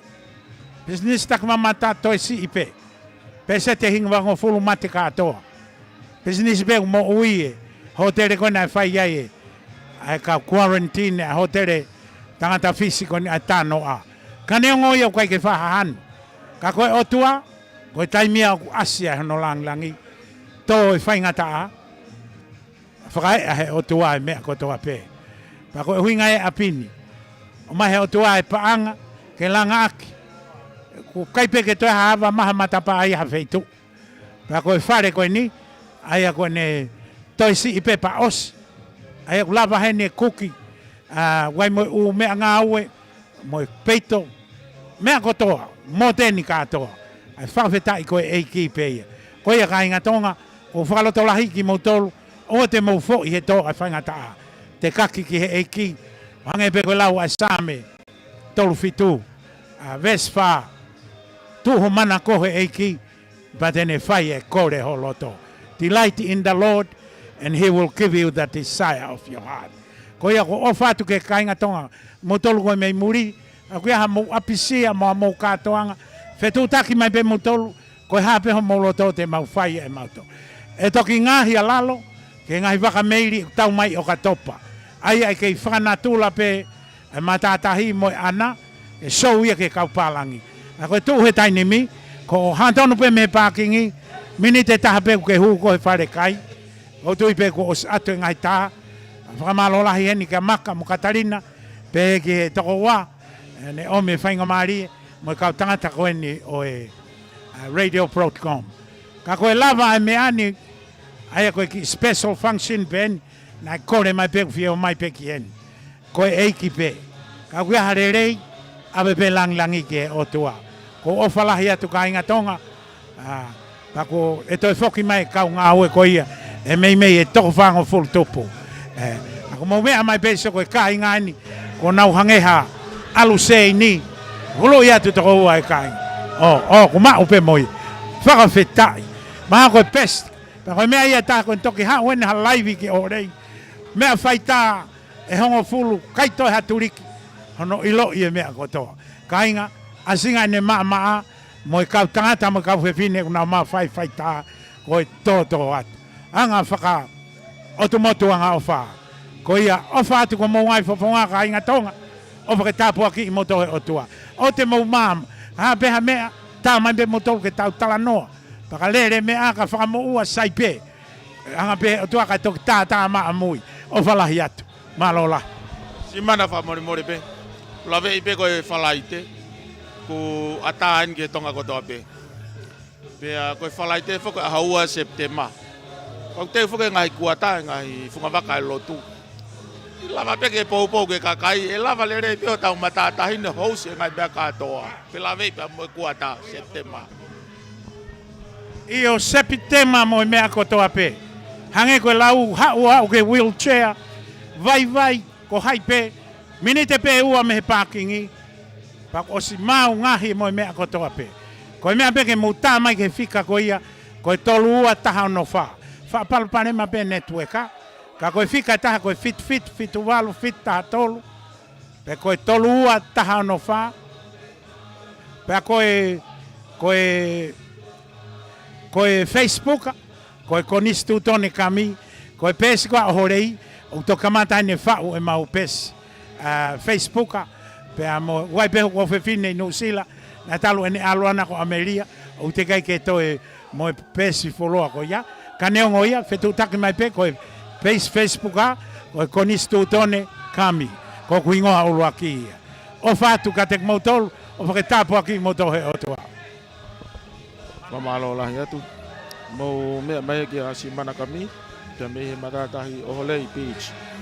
Yang mai whakamatala ki ngāwe ko nanga teu. Kamalo at kating motor ko tabi ko mo mea mai he poni. Mo mea mai ki he live whakangatonat me matatahi Oholei beach. Ki he ngai whatongia ko tabi hanga ngai atakon ko lotong ahoko atu. Kia bea manaki ko mo kau whatamai e whiawhia o e poni. Ko e kau mūrien ko nau wholau ko nau tōta mai ki tonga eki. Kau whatamai ki nau tolo e ngahi family bea mei tonga ni. Tau te whito ngai potu ngau e kunau kau ngau e whakata. I e whiawhia e pōni. I kai ngata pe e mea toko ni. Ka kono ngahi whas. Ngahi ea koto ake. Ea lelei ea mokomoko i whanga Oholei beach. Pea ku whamalo lai te ting motolu ku mou mea mai. Ko hia koe lai whangatonat pea mea Oholei beach e pōni.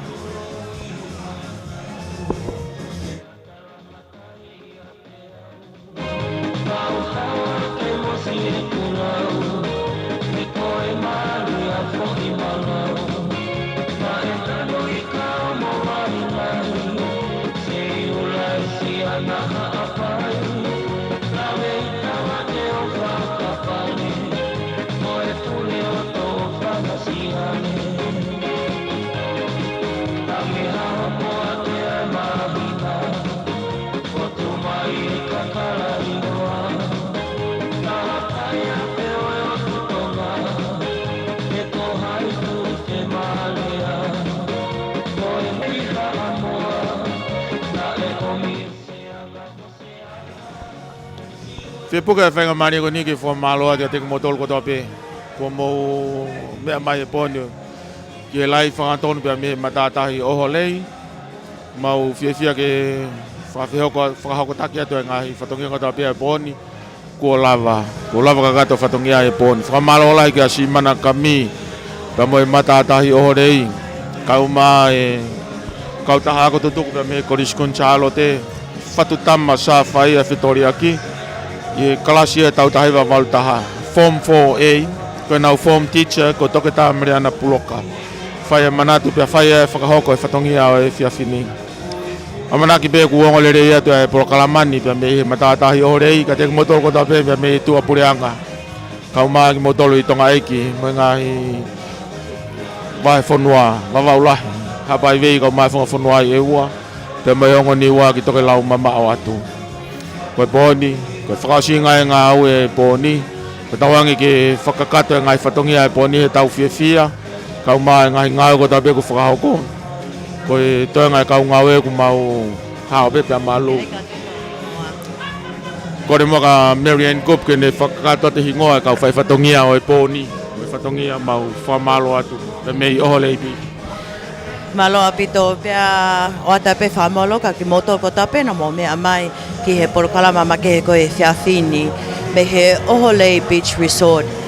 O ku fra o si pe o ko i heni foki pe mo pule ko ia ai Oholei o atape fra malo ke te ia ko ka o fahoko fatongie ko ia i he fiafini i he tafaaki ko ia faita o ku ia whatawhehi tui fua, ko alipate ki singa, ka pehe whakatu paulea. Pea i he whamawhola ko ia o e whiawhini, ko sonu o whinianga nofo, ka pehe whoki ki au Marian Kupu. Malo apito ho mo mea mai, ka mo mea atua.